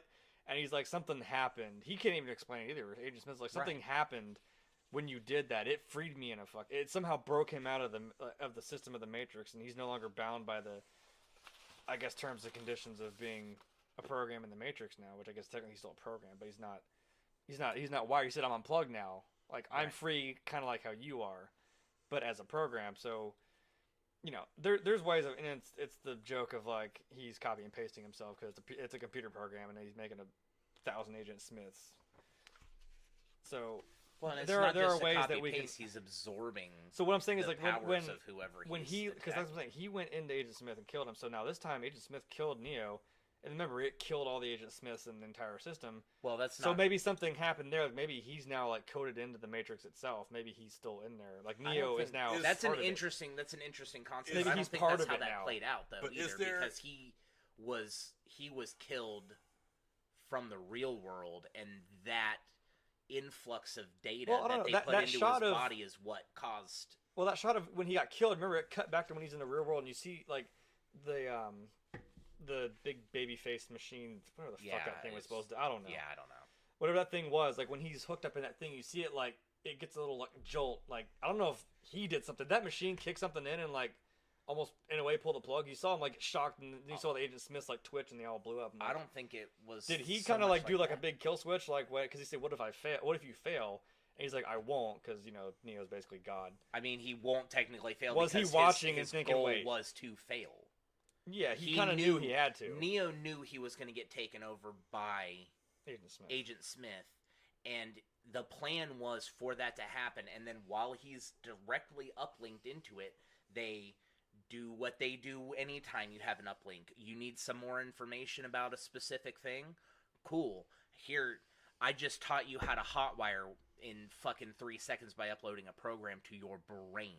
He was connected to this robot. That robot probably just said, hey, here's the purge switch, and he sent a code into him, and that code got replicated to all the things. I don't think Is that the big reset button? I don't think Agent Smith killing Neo is the reason why Agent Smith died. I think Agent Smith taking over Neo's body, and then was the gateway that the that was the final. final. It was the gateway that the machine world needed to destroy him. Is there any is there any validity in your guys' mind to the thought that, and I'm just speculating here, that the Matrix itself recreates Neo or in some way there's another recreates Neo either in a new form or his old form out of necessity rather than just another sum of an imbalanced equation coming up and he looks like Keanu Reeves. I think that is entirely possible, and I've been saying since the second movie aired, when they introduced the fact that there have been 5 previous the ones before we saw Neo. There's one in every every generation that they took over Zion and killed everything. My question has always been, has the one always looked the same? Because now, granted, when they do that whole, and there's a shit ton of information to take in that scene where you've got all the TVs behind them, you're looking at stuff. There's scenes. I love the Matrix, and that scene was just like. There's scenes from the first. There's scenes from the first and the second movie that pop up on there. But how do we know that all of those images that we're seeing are the Neo that we're looking at right now? How is it not possible that some of those images that we see on the TV screen are responses given by the previous iterations of the one, and they always look like Neo? Oh, that was like some Truman Show shit where they're like, "Yeah, we've been watching you since the first movie." Well, and remember, maybe I'll kind of retcon my idea that, or maybe not my idea, but someone had a theory that the Merovingian might have been one of the ones. But you did say, like, he does say, "I have survived your predecessors." I'm like, wait, so does that mean like? Because he's that same program, like you said, like maybe they all look like Neo. Like, has that always been what the Merovingian looked like? Because he said he's been here for a long time. He's seen the other iterations of the Matrix and of the one. So maybe he always, because it's a program. It's like that is what he's going to look like. That is what he is. Well, he can change his appearance. I mean, we saw that with the Oracle. She changed her appearance between. Well, that was also because she. That was also died. Because the actress that played the Oracle initially but they died. Explained so it. They explained it enough in a way. They explained it enough in the way now. that you could change your physical appearance if you're a program. If you're a person, probably not so much. But we also see that differentiation. Okay, didn't they say the only one that could change things in the Matrix as he saw fit was the one? As he saw fit. When we saw the Oracle in the third movie, she said, "I had to pay a price to be able to." It's not like it's an easy thing to do, right? And that's the screwy thing about that is like they filmed 2 and 3 like right back to back. So I'm like, she ended up dying like right in the middle. No, yeah, they literally because they left on the cliffhanger and they were like, let's do 3 now. Let's keep going. They filmed 2 and 3 simultaneously. That's what I mean. Then they cut it right in the middle. I thought, and I don't know that they cut it in the middle. I think they had their set time period for 2 and their set time period for 3. They finished 2, wrapped it, and it went to post-production, and they immediately started filming 3, and then they released them a year apart from each other, like they did with the Lord of the Rings. Like Lord of the Rings, they did all that shit. Yeah. They did all that shit at one go. Yeah. And then they released it a year apart from each other. They got to hang out in New Zealand for a while. That's awesome. Trailbound in the chat said he really wanted to see a Matrix prequel surrounding Morpheus and his growth into the character that we would find in the Matrix. What do you think of that, Jeremy? That'd be pretty cool because, like, I mean, even like when you first watch the movie, you get this idea. There's that history of he's like, I've been looking. He said you've been looking for me, but I've been looking for you my whole life.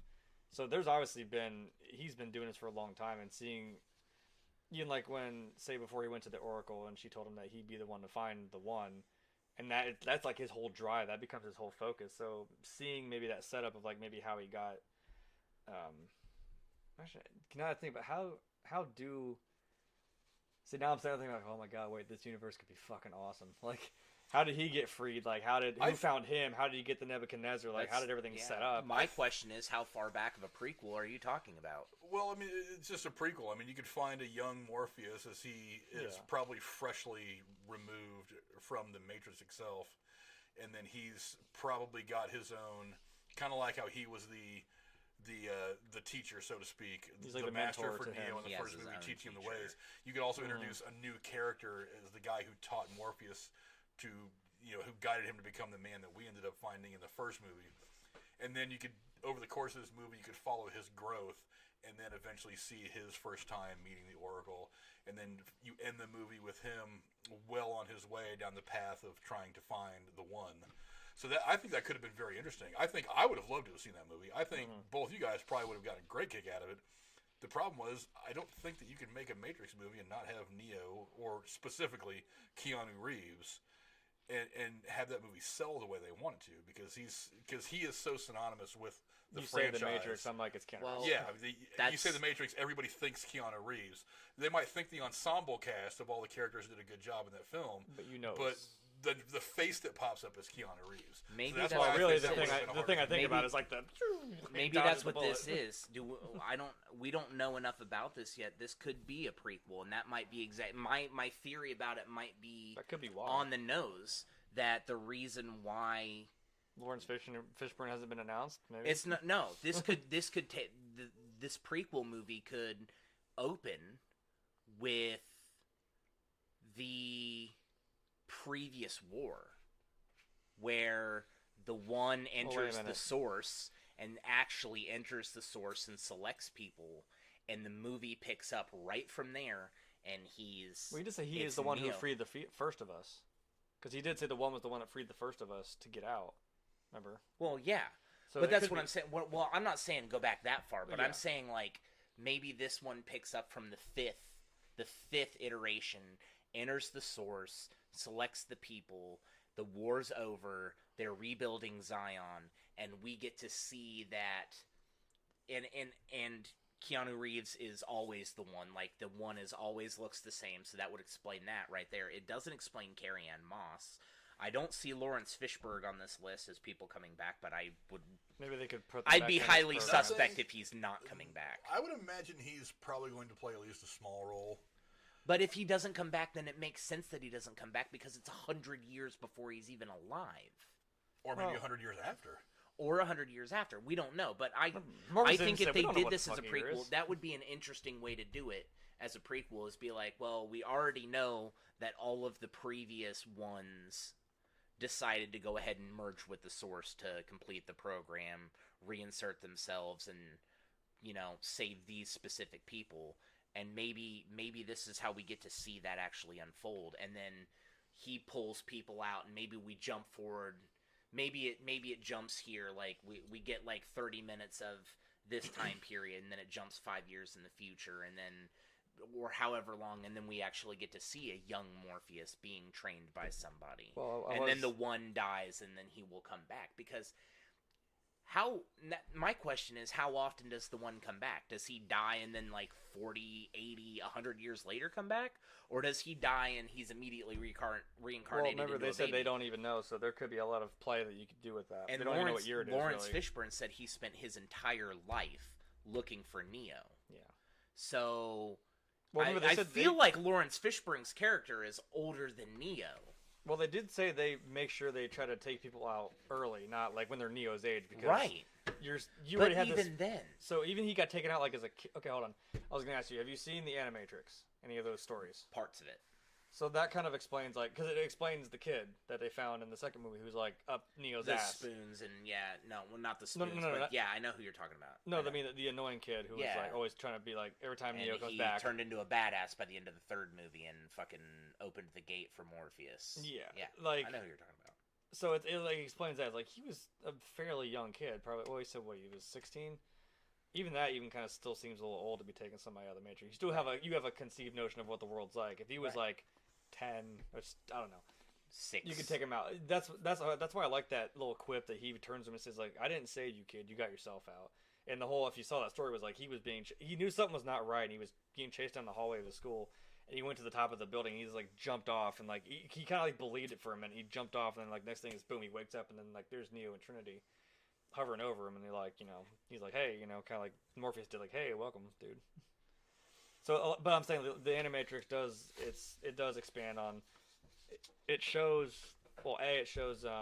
how they got the message, kind of like a Rogue One type of deal, how they got the message to the other ships that, hey, 250,000 Sentinels about to come fuck our shit up.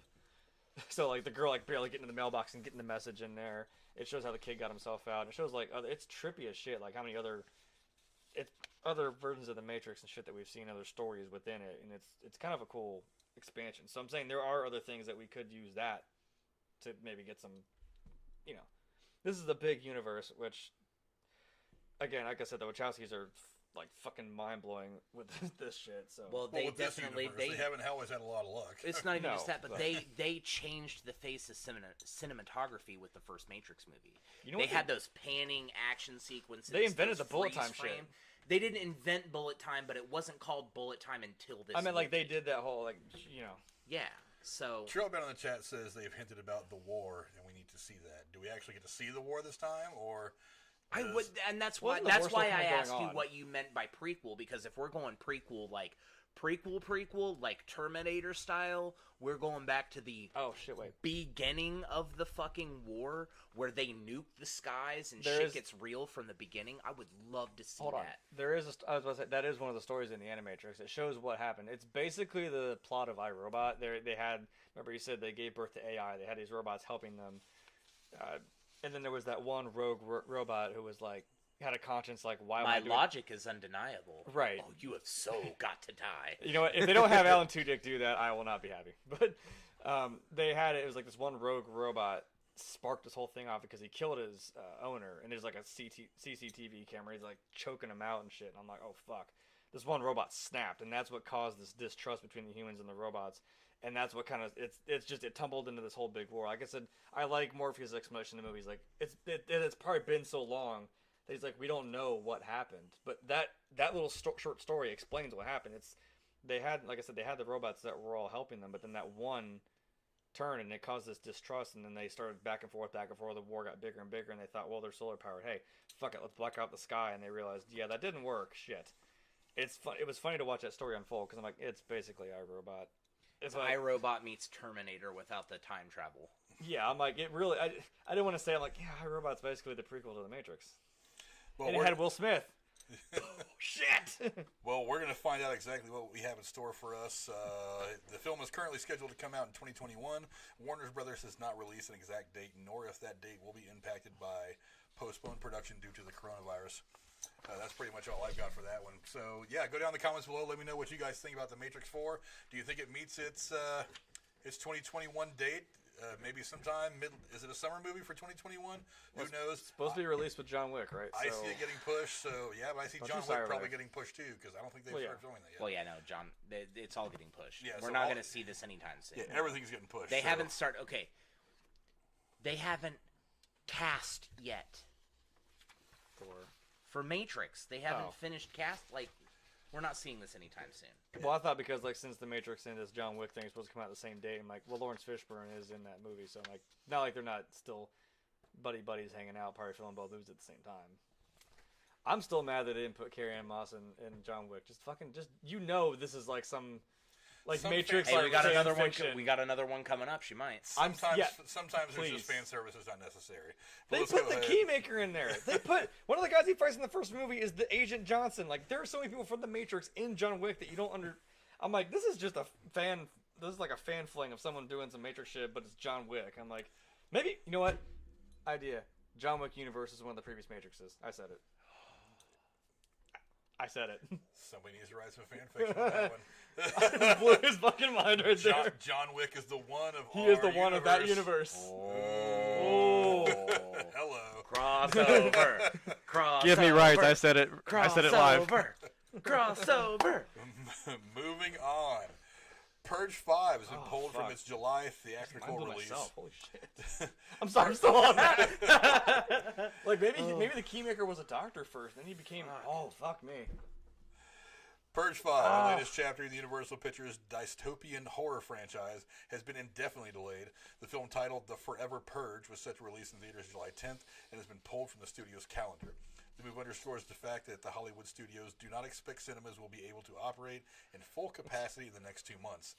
Theaters in some states that have begun to reopen that have set to begin the reopening process, such as Texas and Georgia, have started to slowly resume business. In Los Angeles and New York, however, entertainment venues like movie theaters are in the later phases of reopening plans and could stay closed longer than anticipated. I don't know. Have you guys seen the Purge movies? Damn it. I have my purge mask in my fucking car. It looks just like the one that's on the screen right now. God damn it. Of course you have your purge mask. Yeah, never. You're a fucking weirdo. Never Keep that seen screen any on. I'll of just them. come back and all of a sudden it'll cut to I'm right here with it on. I've never seen any of them. I'm not opposed to seeing them. That's not my genre that I gravitate to. Fuck is wrong? No, I'm kidding. Because I pick Okay, apart. hold on. Okay, I pick apart movies so much. I do too. And I can't get most horror movies that I watch. I Okay. pick apart so hard. It's like I can't even get into the movie anymore. So It's not I feel really- like I probably could with this, but Okay, well, since I have seen it, it's not necessarily a horror movie, is what I would call it. It's kind of like a Thriller? thriller movie. Yeah. Yeah, I was gonna say it's like a thriller action-ish movie. I've Now- got like 2 or 3 of them at home on my Vudu. I'll probably watch one of them tonight. Okay, here's the thing. I mean, if you know what we call it, like give it the old anime try. You can't judge an anime off the first episode. You gotta, because the first episode is supposed to set things up, and it's like, what the Yeah, fuck am I no, watching? I- It's weird. I And then the get second or third episode, shit gets real, and you're like, oh god, this is why I'm gonna watch this. For me, okay, I feel like The Purge was something that kind of snowballed into. We had this idea, and we're not really, sure what we're gonna do here, and it's kind of closed. The world isn't. It's a closed kind of movie. It's just a home invasion movie. It's basically them in their house. They're the rich people. It's like Panic Room, but with serial killers. Yeah, like American Psycho type fucking. It's whoever that guy that played the polite leader, which was like that's just his name. That guy could play a good Joker. That guy is fucking. He's creepy. He smiles at you, and he's still like delivering threats. And I'm like, this dude is something else. I think one of the most interesting things about I've only seen the first 2 so far. I think one of the most interesting things about the film is this. Three's okay. It takes this class warfare thing that is always kind of out there, being knocked around by whatever people for whatever reasons, and it kind of gives it this weird bend. So it's kind of this really easy kind of recipe for cult success. Is you take something that is It's just a fun movie in series. people's minds right now, like say the coronavirus, and you say, what if this outlandish thing just happened to clash with this thing that's in real life, and what kind of chaos could ensue? So they take this class warfare, which is something that's always being talked about in the media for one reason or another, and they say, what if in this weird incarnation of the world we had this 24-hour period where all this shit was totally legal and you could just kill whoever? I mean, I'd fuck killing people. I'd be robbing banks. You can do that. And that's the See, I know, right? Now, here's what I was going to say. The first movie, like I said, it's an upper-class family. You think, okay, they can afford this shit. But the point is, you're still not even safe. Speaking of which, the first movie, was that Ethan Hawke? Yeah, it was Ethan Hawke. All right. Yes, Okay. baby, it was Ethan Hawke. Gattaca 2 finally got its funding. Anyway, and it's an interesting movie. And then there is, I mean, this is all in the same universe, but it's actually kind of cool. The guy from the homeless guy they say from the first movie. I mean, spoiler, whatever. That happens. Ooh. The whole plot point is these rich people are chasing a homeless guy, and then they don't let him in the house. The kid's a fucking moron. He sees him. He's like, "Oh, I'm gonna save this guy," and the dad's like, "What the fuck, man?" Anyway, so yeah, that's why the rich people are coming after them, because like you're harboring our our guy. You got to give him that back, or we're This gonna come is in. the most dangerous game, and you took my prey. That is what it is, and it's kind of it's a tense movie. So that's the point. But he is actually in all of the Purge movies. The homeless dude is? The homeless guy is actually in all the Purge movies. Made it through all of them. Blink and you miss it. He's in the second one. I was like, what? Oh, there he is. Like, and then he's kind of more prominent in the third. And I don't remember the fourth. Fourth is the first the first Purge. The first Purge. Was Actually, he in the first Purge? Don't think he was. But anyway, there is an overarching thing. Now, the second movie is actually my favorite. I don't know why. I just like that one better. I feel Anarchy? Yes, Anarchy is my favorite. I might not have the first one, but I definitely have Anarchy. Yeah, it finally kind of like, I feel like it's like that's what I would have seen the Purge. Maybe it's just because I'm actually middle class, and it's like, oh, this is now middle class. This is like everyday people on the streets trying to fucking, and it brought an ensemble of people you wouldn't think would be, Actually, I forgot. The guy in the second movie is actually in the third movie too, so he overarcs too. He's in there too. Okay. He was the best part about that movie, is what I'm saying. He's like the grizzled, guy who's like kind of doing his own mission, and then you got the mom and daughter who got tied up in it because, of course, there's some. If you ever want to see somebody who's like, yeah, that guy is like a major, over the top type of like Trump supporter. This guy who has like a fucking semi, he's got like government backing, and he just kills for Make his America own. great again. On his He head. is like literally the biggest yeehaw like dude I've ever seen. Like, but imagine like kind of like I don't want to say Clint Eastwood, but he's kind of cool. He's doing his own thing. That's what the mother and daughter are tied into it. And like this guy's trying to do something for his own purge, and then you got the married couple. Well, not they're married, but they're going through a divorce, and it's cool to see that mix. The third movie, We're going through a divorce. That's a bad time to enter the purge because one of the two of you ain't coming out. Oh, of and it's purge. like, hey, there's this traumatic event that's making us close together again. Yay. Oh, that's never. That's if you Okay, want to make a chick that's a flick version of movie. The That is a movie moment. People going through a divorce are well and truly done with each other. As much as They didn't seem like they were done. I'm saying like, they seemed much like as maybe you we love- should do this. as much as you say that you love the other person, the minute that bell rings and it's murder time, Someone's reaching for a knife. one of the two of you is not going to make it. No, I'm saying they weren't and like if you're that. the one, if you're the one who thinks maybe we can band together and make this work, you're the one who's gonna Probably. die. No, you're they- the one who's no. gonna die. I'm saying they didn't seem. They kind of seemed like they didn't even want to do that, but they were going to go through with it. But anyway, and the third one, I don't know. I like it, but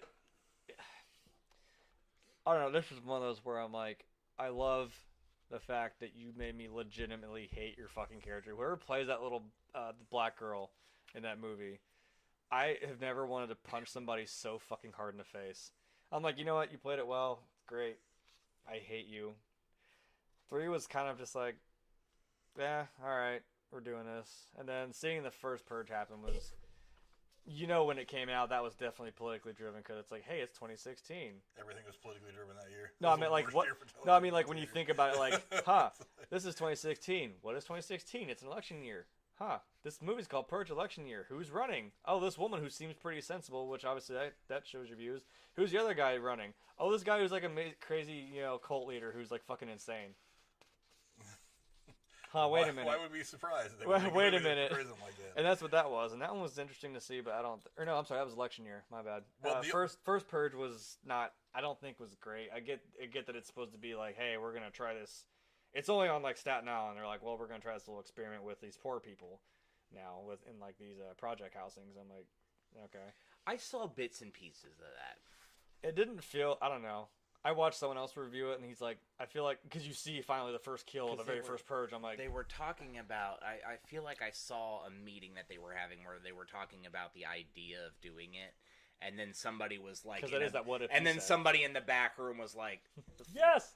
somebody in the back room was like, I don't know why they're talking about this would be a great idea. We're already in testing phases. And then it's like, did the cops fire first? Wait, what's going on over here? And then It was interesting, and then it's like someone did bring up a good a good point. He's like, yeah, the first kill of the very first Purge that happened kind of didn't really seem exciting. It's like, oh, just some poor, like you said, what'd you be doing? This poor fucker was just trying to like break into an ATM, and the guy just comes up behind him and stabs him. I'm like, that's it? That's kind of lame. He just found some random fucker on the street and stabbed him. I was like, oh. Well, one of the big... if you're coming up on me and I'm breaking into an ATM, don't fucking kill me. At least not until after I open the fucking thing. We can talk about Help this, man. me.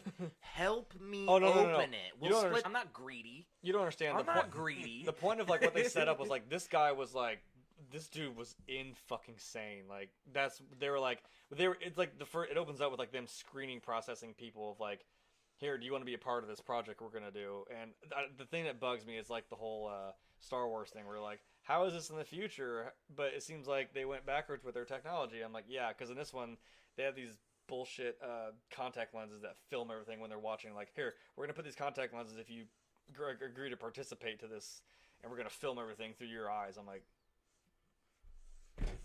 huh? Well, how did wait, what? Yeah, Well, back to one of the original questions is... But no, that guy is like nuts. One of the problems that this brings up You're hired. is what other release dates are going to be affected? Because right now... all of them. All of them, All of pretty the- much. But all right of them. now, here's what the July release schedule looks like right now.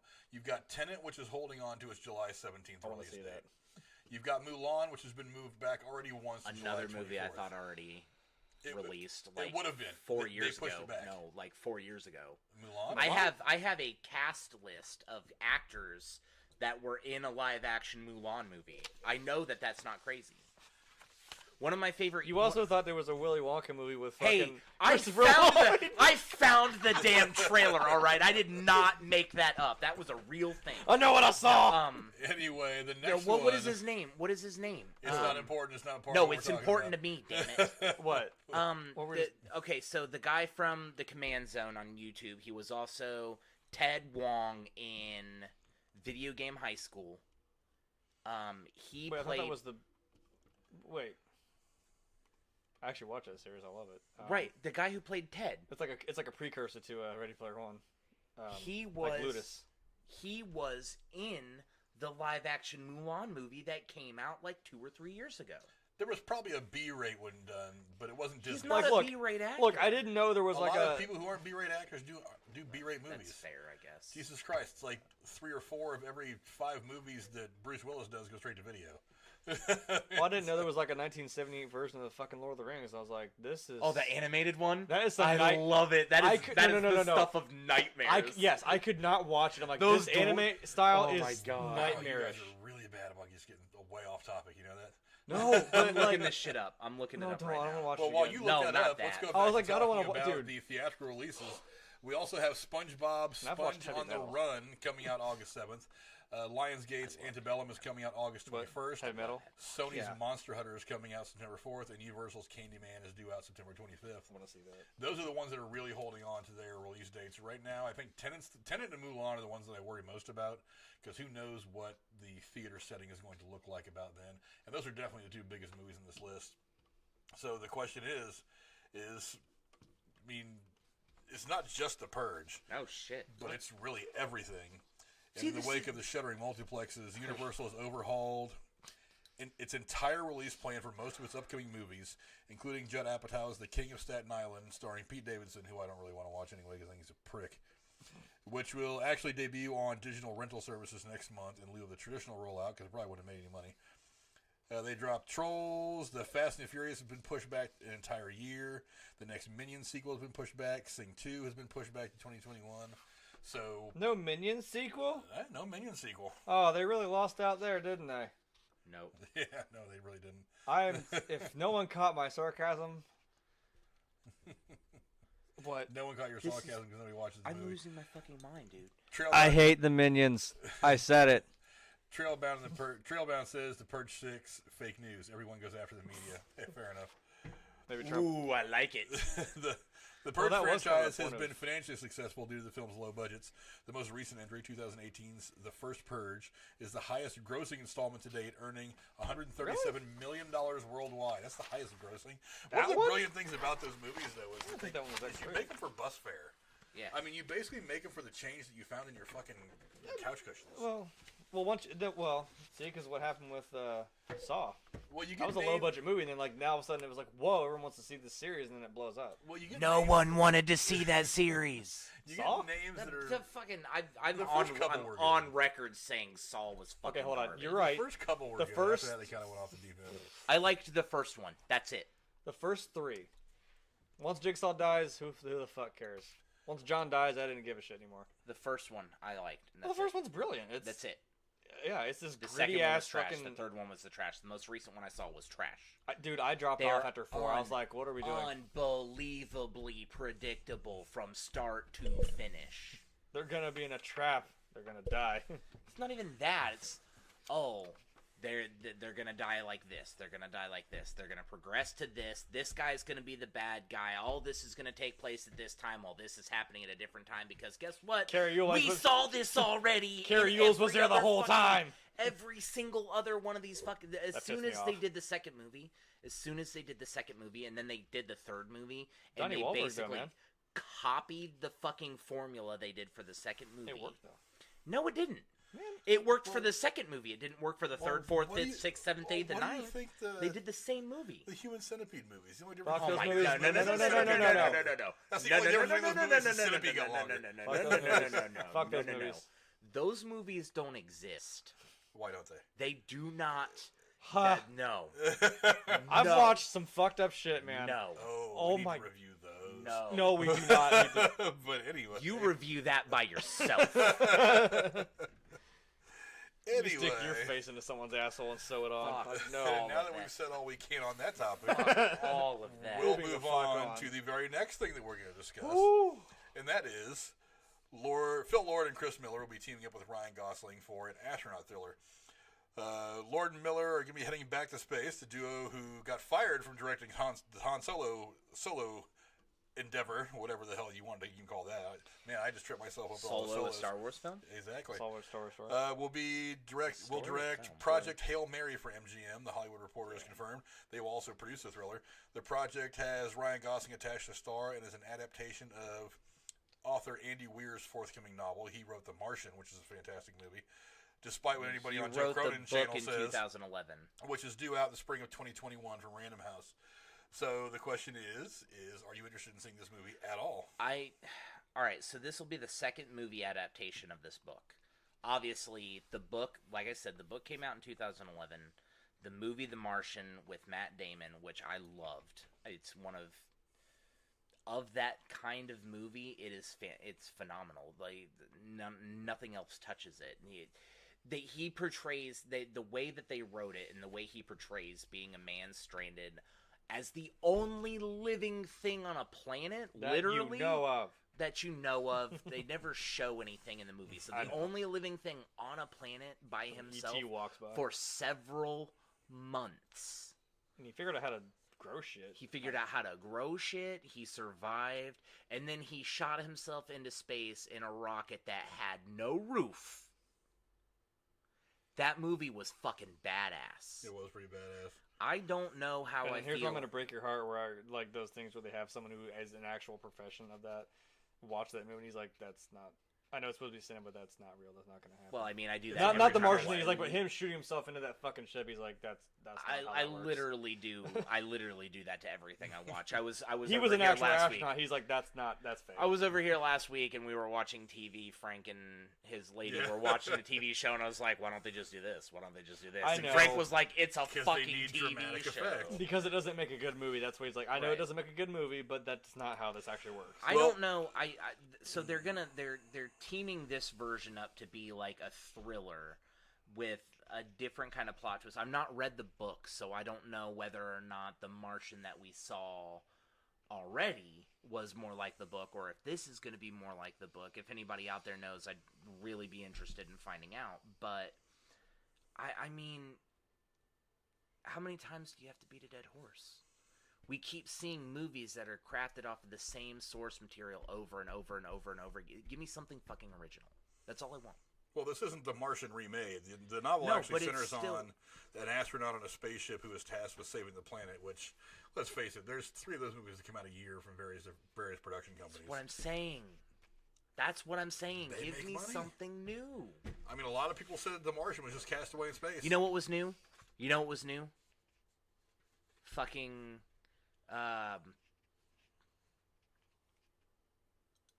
Fear and Loathing in Las Vegas. That was that was one of a kind. Well, not if you know who the writer. Goddamn, why am I drawing a blank on his name? Tarantino? No, not Tarantino. No, that's Once Upon a Time. The writer that Once Johnny Depp plays in the movie. Hollywood. The writer that Johnny Depp plays in the movie. I forget the name. Oh, which one? Because he plays a couple writers. But no, in that movie. Oh, in that Fear and Loathing. Oh. Hunter Thompson. Oh wow, I don't know why I drew a blank on yeah. that. But yeah, but it's look. I'm interested in seeing the movie. Look, I don't think Lord and Miller are bad. I think they were bad for Solo.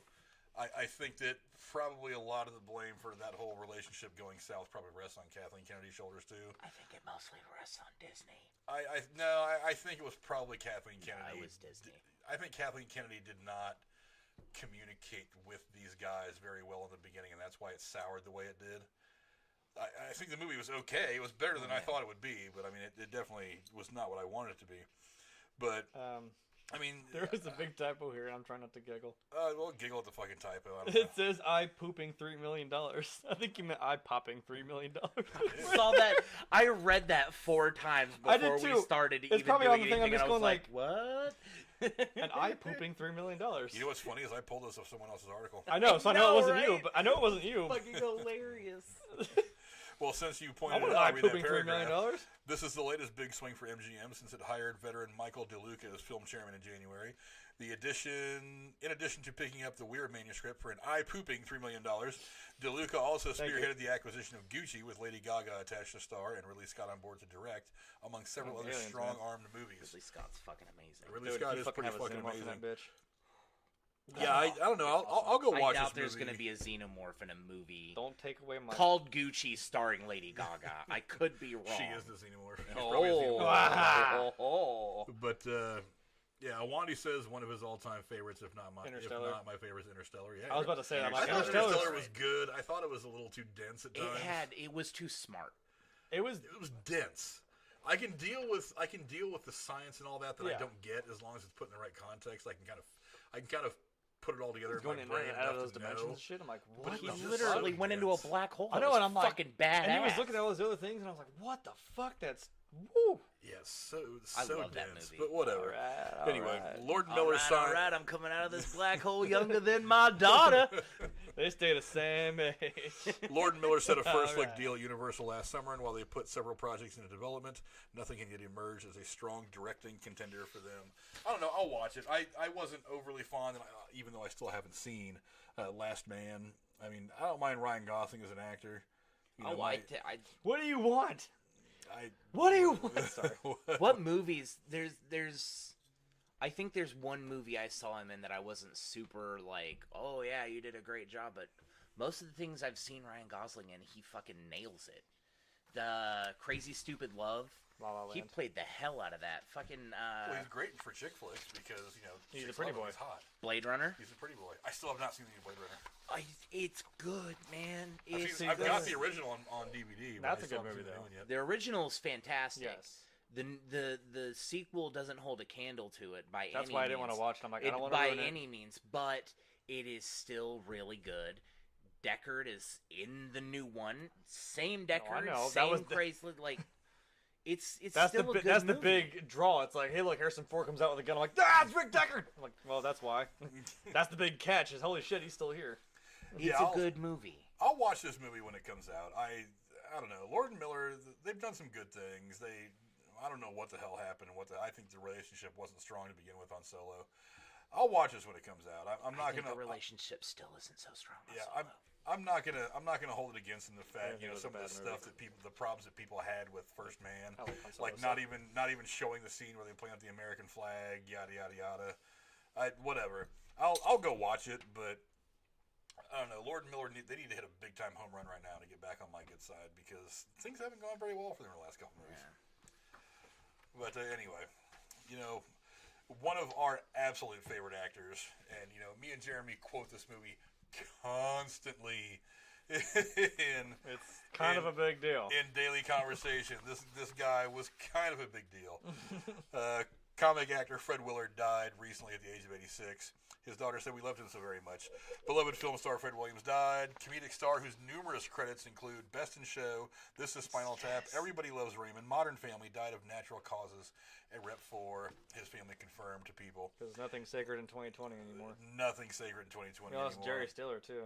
I know. And Little Richard. This has all just gone way wrong. No. We need to just delete We're 2020. gonna stop 2021. talking about people dying because then somebody's I gonna didn't come around and die, and I didn't say who. Drew's gonna come through a fucking computer screen and strangle somebody. No, they won't. That person won't. But his daughter actually made a comment to people saying, "My father passed away very peacefully last night at the fantastic age of 86 years old. He kept moving, working, and making us happy until the very end. We loved him so very much." Yeah, I mean, who didn't? And the image that's on the screen right now is from the movie that I mentioned already, the one that Jeremy and I quote constantly from Anchorman. It's so funny. That movie in particular is kind of like, it kind of sums up his entire career in comedy. Because, he started out with Second City, that historic comedy troupe that is one of the things that led to the creation of things like Saturday Night Live. Mm-hmm. So, but I mean, it's like when he's in his office, he's on the phone trying to talk his son down from shooting somebody at school. Yeah, at the school. I'm just like, my God, that's horrible. Even before that, he's talking to the teacher about how his son came to school with porn or something like that. And he's like, Who doesn't do that? Who hasn't been caught with Obviously porn? not you. Obviously, you and me. He goes, "Oh, well, of course not you." Okay, Sister Mary, I'll talk to you later. Right. It's like, Oh, well, not you. I'm just speaking metaphorically. when you can make comedy so subtle and so damn funny, my God, you are an absolute fucking treasure. That was a pretty But awesome part. his death came just 2 years after his wife Mary passed away at the age of 71. They got married in 1968. Boy, it's these old people. They stay, especially when they've stayed married forever and stayed happy. God, that is the relationship that everybody wants. Yet nobody has. And yet nobody has. Many Yeah, actors and it's a different filmmakers who loved and That's the admired problem. his work went on to pay tribute to the late actor on social media. His co-star Jesse Tyler wrote, "Rest in peace, sweet Fred Willard. You will always be." I lost it here. "You always be a true original. I am so honored that our lives intersected. No one will ever come close to replacing your genius." Judd Apatow said, "Fred Willard could not have been funnier. He was a pure joy and the sweetest person you could ever meet." His death actually came just a few months after his character, Phil Dunphy, died of old age on Modern Family. So kind of a weird timing. Not saying it's a conspiracy or anything, but man, it's just but they got really crazy. they got lucky not having to write him off the That's show still a good without him send off. still being alive. His character is gone, so I mean, yeah. So yeah, sometimes you're not that lucky. you don't have to awkwardly take Roseanne out of Roseanne. Like, oh, whoops. Yeah, We he don't played talk about he played Phil's father Frank for 14 episodes across all 11 seasons. And in 2010, he got an Emmy nomination for Outstanding Guest Actor in a Comedy Series. He was actually born right here in Ohio. I didn't know And that. started off his career working for the Second City Comedy Troupe in 1965. And was a founding member of the Ace Trucking Company, a sketch and improv group. You go down his list of I was like, there's movies so many. that he's been in. It's just, you look at it, it's one of those things. It's like, wow, why did I not realize how awesome this guy was when he was alive? Let's see. He was in Best in Show, For Your Consideration, A Mighty Wind, which is actually a really funny movie for being so dry. He also made scene-stealing performances in this and Spinal Tap, Anchorman, The Legend of Ron Burgundy, and Harold and Kumar Go to White Castle. He was in the second Anchorman too, wasn't he? He was, but nobody He acknowledges didn't have that it. movie. Yeah, well, I mean, he was Actually, only was he in that movie? he was only in it. was. He was Was he? only in it for at the very beginning when Ron was trying to get the old group back together, and he was like, "I don't. Yeah, Mike, wasn't none of them work for me anymore." What was I But saying? he was also nominated for Outstanding Guest Actor in a Comedy Series 3 consecutive years from 2003 to 2005 for his work on Everybody Loves Raymond, playing Hank McDougal. But we are very, very fortunate. We're going to be able to see him on screen one more time as he'll be starring alongside Steve Carell in the upcoming Netflix series Space Force, which will begin streaming on May 29th. That is next week, and I am ready for I'm it. all over that shit. Yep. But yeah, I mean, he also did a lot of charity work. Big Brothers Big Sisters, City of Hope, and the Actors and Others for Animals. Yeah, it's God.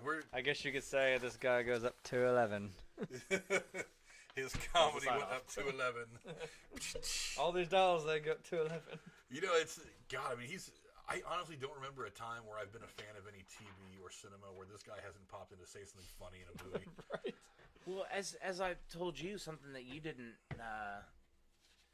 know about already. He had at least one episode. I think he came back in a second episode where he was part of the father-son festival bullshit in like the 5th season of that 70s show, and his son was played by Seth Green.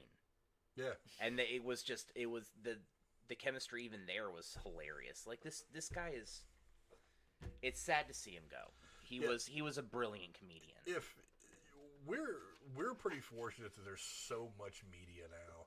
It's like there's so many things, like these funnier things from like the 30s, 40s, and 50s have been lost over time, lost to whatever. You know, they had that big fire in the MGM lot years ago that destroyed a lot of originals of a lot of things. The reason why you can't find some episodes of Doctor Who from the Yeah. old show, it's like, well, it's just gone. You guys are very fortunate. What episodes You know, are you missing? I know a younger, guy. the younger of you guys. Well, they are did pretty it fortunate. in animation. The younger of you guys are very fortunate anyway that you can go back and look at almost this guy's entire catalog of shit and just like from when he was really getting started in the 70s to now, he is every bit as funny all the way through. And like I said, I remember seeing him in TV shows and stuff when I was like 11 back in the 80s, dude. It was just and laughing at this guy because even though I was too young and too stupid to really know what good comedy was, there was just something about the way he said it with his face, the way he said it with his It's the delivery. dialogue, the Yeah. delivery. I mean, the comedy is all about delivery and timing, Yeah. and this guy had it in spades. But yeah, definitely rest in peace to Fred Willard. Boy, you will most definitely be missed. Maybe we need to do a special screening or special review of Anchorman. Oh, God, please. I Just in his memory. agree. Let's. I Wait a think we minute. should do that. Isn't we just said like we should move retro movie review it to Yes, May I 20? did. we're gonna Before talk about it. 2010, so we this, can I do that. did that. We'll I deal with did it. We'll say deal with it. that. Please. Yeah, Scotch, maybe- Scotch, Scotch. I love Scotch. It smells of rich mahogany. But we also lost another famous actor recently. Gianna Silva, who was the actor in Scarface, one of the actors in Scarface, died at the age of 72. He is best known for the brutal role in the 1983 crime drama Scarface. As that dick who shot him in the back. As the dick who shot him in the back. The veteran character actor died May 9th at his home in Los Angeles due to complications from a form of dementia known as, and here I go, okay, you guys pay attention. I'm waiting. Frontotemporal degradation, according to multiple reports. Hey, I bet we can get Casey to say that. Yeah, no, we can't. I bet you that we absolutely cannot. But, yeah, where was I reading? Throughout a career that spanned over 4 decades, Silva is still most remembered for playing the silent assassin, the Skull, who murders Al Pacino's Tony Montana with a 12-gauge shotgun in Brian De Palma's famous bloody remake of Scarface. One of my favorite movies. Yeah, oh, absolutely. I love that movie so much. Absolutely. That's one of my girlfriend's favorite movies, too. And, you know, you're seeing that famous shot on screen now of him slowly walking up behind Tony Montana, just waiting to get, just with the pure dramatic effect of his slow, short It just gait. like comes down and then boom! You know what's coming. Oh, it's so ridiculous. Was he in the Boondock Saints? Was he the creepy No. guy that never had a speaking role in the Boondock Saints that came in and cleaned up shit? The guy that they hit at the poker? No. That's not the same guy? That's not him. What? Why do I feel like that? Why do I feel In the second movie or the first one? the first one? No, he's not in that. I don't think so. I'm like, wait, what? He actually had numerous appearances actually in stage productions and TV shows, including Fantasy He looks Island, like that. Star Trek Enterprise, Walker, Texas Ranger, and Alias. I mean- He also had memorable appearances in numerous films, talking about including the dude Zoot that- Suit, Tequila Sunrise, Rocco Amistad, followed? and Mulholland Drive. No. Sorry. He was survived by his wife Pamela, their daughter Lucia, as well as 2 grandchildren and his sister. Man, that's just one of the most amazing parts of that movie. It's like you see Tony Montana at the top of the stairs. He's just laying lead everywhere. And this I'm guy, taking fucking bullets! and this guy just rolls right through that open window and just slowly just And like you realize the guys on the methodically- bottom are like, stop! Like they realize he's right there, and he's kind of like, hold up, guys, I got this. Yeah, that's one of the best. Knowing parts it's of that movie. coming, it's like, oh no, you want to root for Tony Montana, but I'm like, I mean, you You're want to gonna root get- for Tony Montana the whole movie. I know, but you're like, you're gonna get clapped right here by this dude. Yeah, one of the best parts of that movie. It's just so fantastic. But That's a good slow motion shot where he's just like, "Gah!" and just Oh, it falls over. I was like, yep. oh, That's it it. absolutely is. But definitely rest in peace to him. Another guy who had been acting, God, for probably 40 or 50 years in various roles. He got his start early. I want to say probably, I think it was reading. He got his start somewhere in the 60s. Just Probably. absolutely. I mean, you've been. Mulholland Drive was a great movie. If you guys have never seen that, Amistad was a good movie. I haven't seen it in a long time. He was in Star Trek Enterprise, the original incarnation of Fantasy Island. Which, you know, you guys probably didn't see a whole lot of that one because you guys are way younger than I am. But I remember watching it when it was in syndication when I was a kid. And he was in Walker, Texas Ranger. He hung with Chuck Norris, yo. If you run with Chuck Norris, you are at least a level 1 badass. Nobody believes me that I saw Chuck Norris in person. Like I was just. You're alive. You're sitting right here at this table. I was Yeah, far enough away. Didn't happen. A roundhouse Was he kick mad would at not you? have. What? That's the question. Was he mad at you? No. If he was mad at you, I don't believe that you were. I was a person. little mad that I couldn't get to the fucking bathroom. I'm like, why is there a crowd of? Oh, there's Chuck Norris. Like Oh, because from me Chuck to Norris that is line, there. I'm like, oh, there's Chuck Norris. Hey, like if I just Well, the walked only right by reason he him, didn't kill you is because you have to piss. I had to If piss. he'd have had to use the bathroom ahead of you, I think if he would have kicked me, that would have been the last of my neck problems. broke. Yeah. and I was well without a roundhouse kick range. Jeremy would have been dead. But I would yeah, have been okay with definitely, dying like that. definitely rest in peace to those 2 fine actors. I'm telling you guys, these older actors start going back and watching shit. One of the things I'm trying to accomplish personally with the retro movie reviews is going backwards and seeing some of the stuff, taking it a little more, because you know you get so caught up with the moment, the Marvel stuff, the whatever sci-fi movie is coming out, whatever action movie is coming out, Fast and Furious. You really should never ever get too far away from this age of cinema to where it was before CGI and explosions, and they were very heavily dependent on character and dialogue and acting, because there's a reason why so many of those movies from the 30s and 40s carry through to now, Well, yeah. because they really, really are that special. The acting in those movies really are superior to a lot of the stuff that makes $1 billion in the theaters today. Well, like that's. I guess you do realize like that's the majority of what I watch. I'm not saying I don't watch things that like. I follow things that are coming out Well, I'm constantly. saying I we watch all a get lot of caught up. things. I know, I'm like, but I always go back because I appreciate some of those things. I like older films that like I love practical effects because like I love watching something and realizing like that's how the fuck you did that. Like, Did you like the Apple explosion Death Star? What are you talking about? The original one? Yeah, the Death Star. It's a little quirky, but It I was mean, like yeah. literally an apple that exploded. Yeah, and I'm like, when you think about like I think they shot it it with like a 22 rifle or something like that. It just is a weird slow-mo recorded the And I'm like, like when you like the Anakin's lightsaber was a fucking handle from a flashbulb on a camera. I'm like, Yeah. that's fucking insane. I'm like, how do you? And I know it's later in the. I mean, no one kill me here. The prequels, like the shot of like Naboo with the palace and all the waterfalls in the background. I think they used like sugar, but they're like, yeah, on set that was a nightmare for ants. So they used something like salt instead. I'm like, that's like, how do you just think of, oh, this is the big shot of that waterfall's not real, but it looks. I'm like, that shit blows my mind. So when I watch stuff like that where you have minimal effects of something that still sells your story, I'm like, this is fucking crazy. I love it.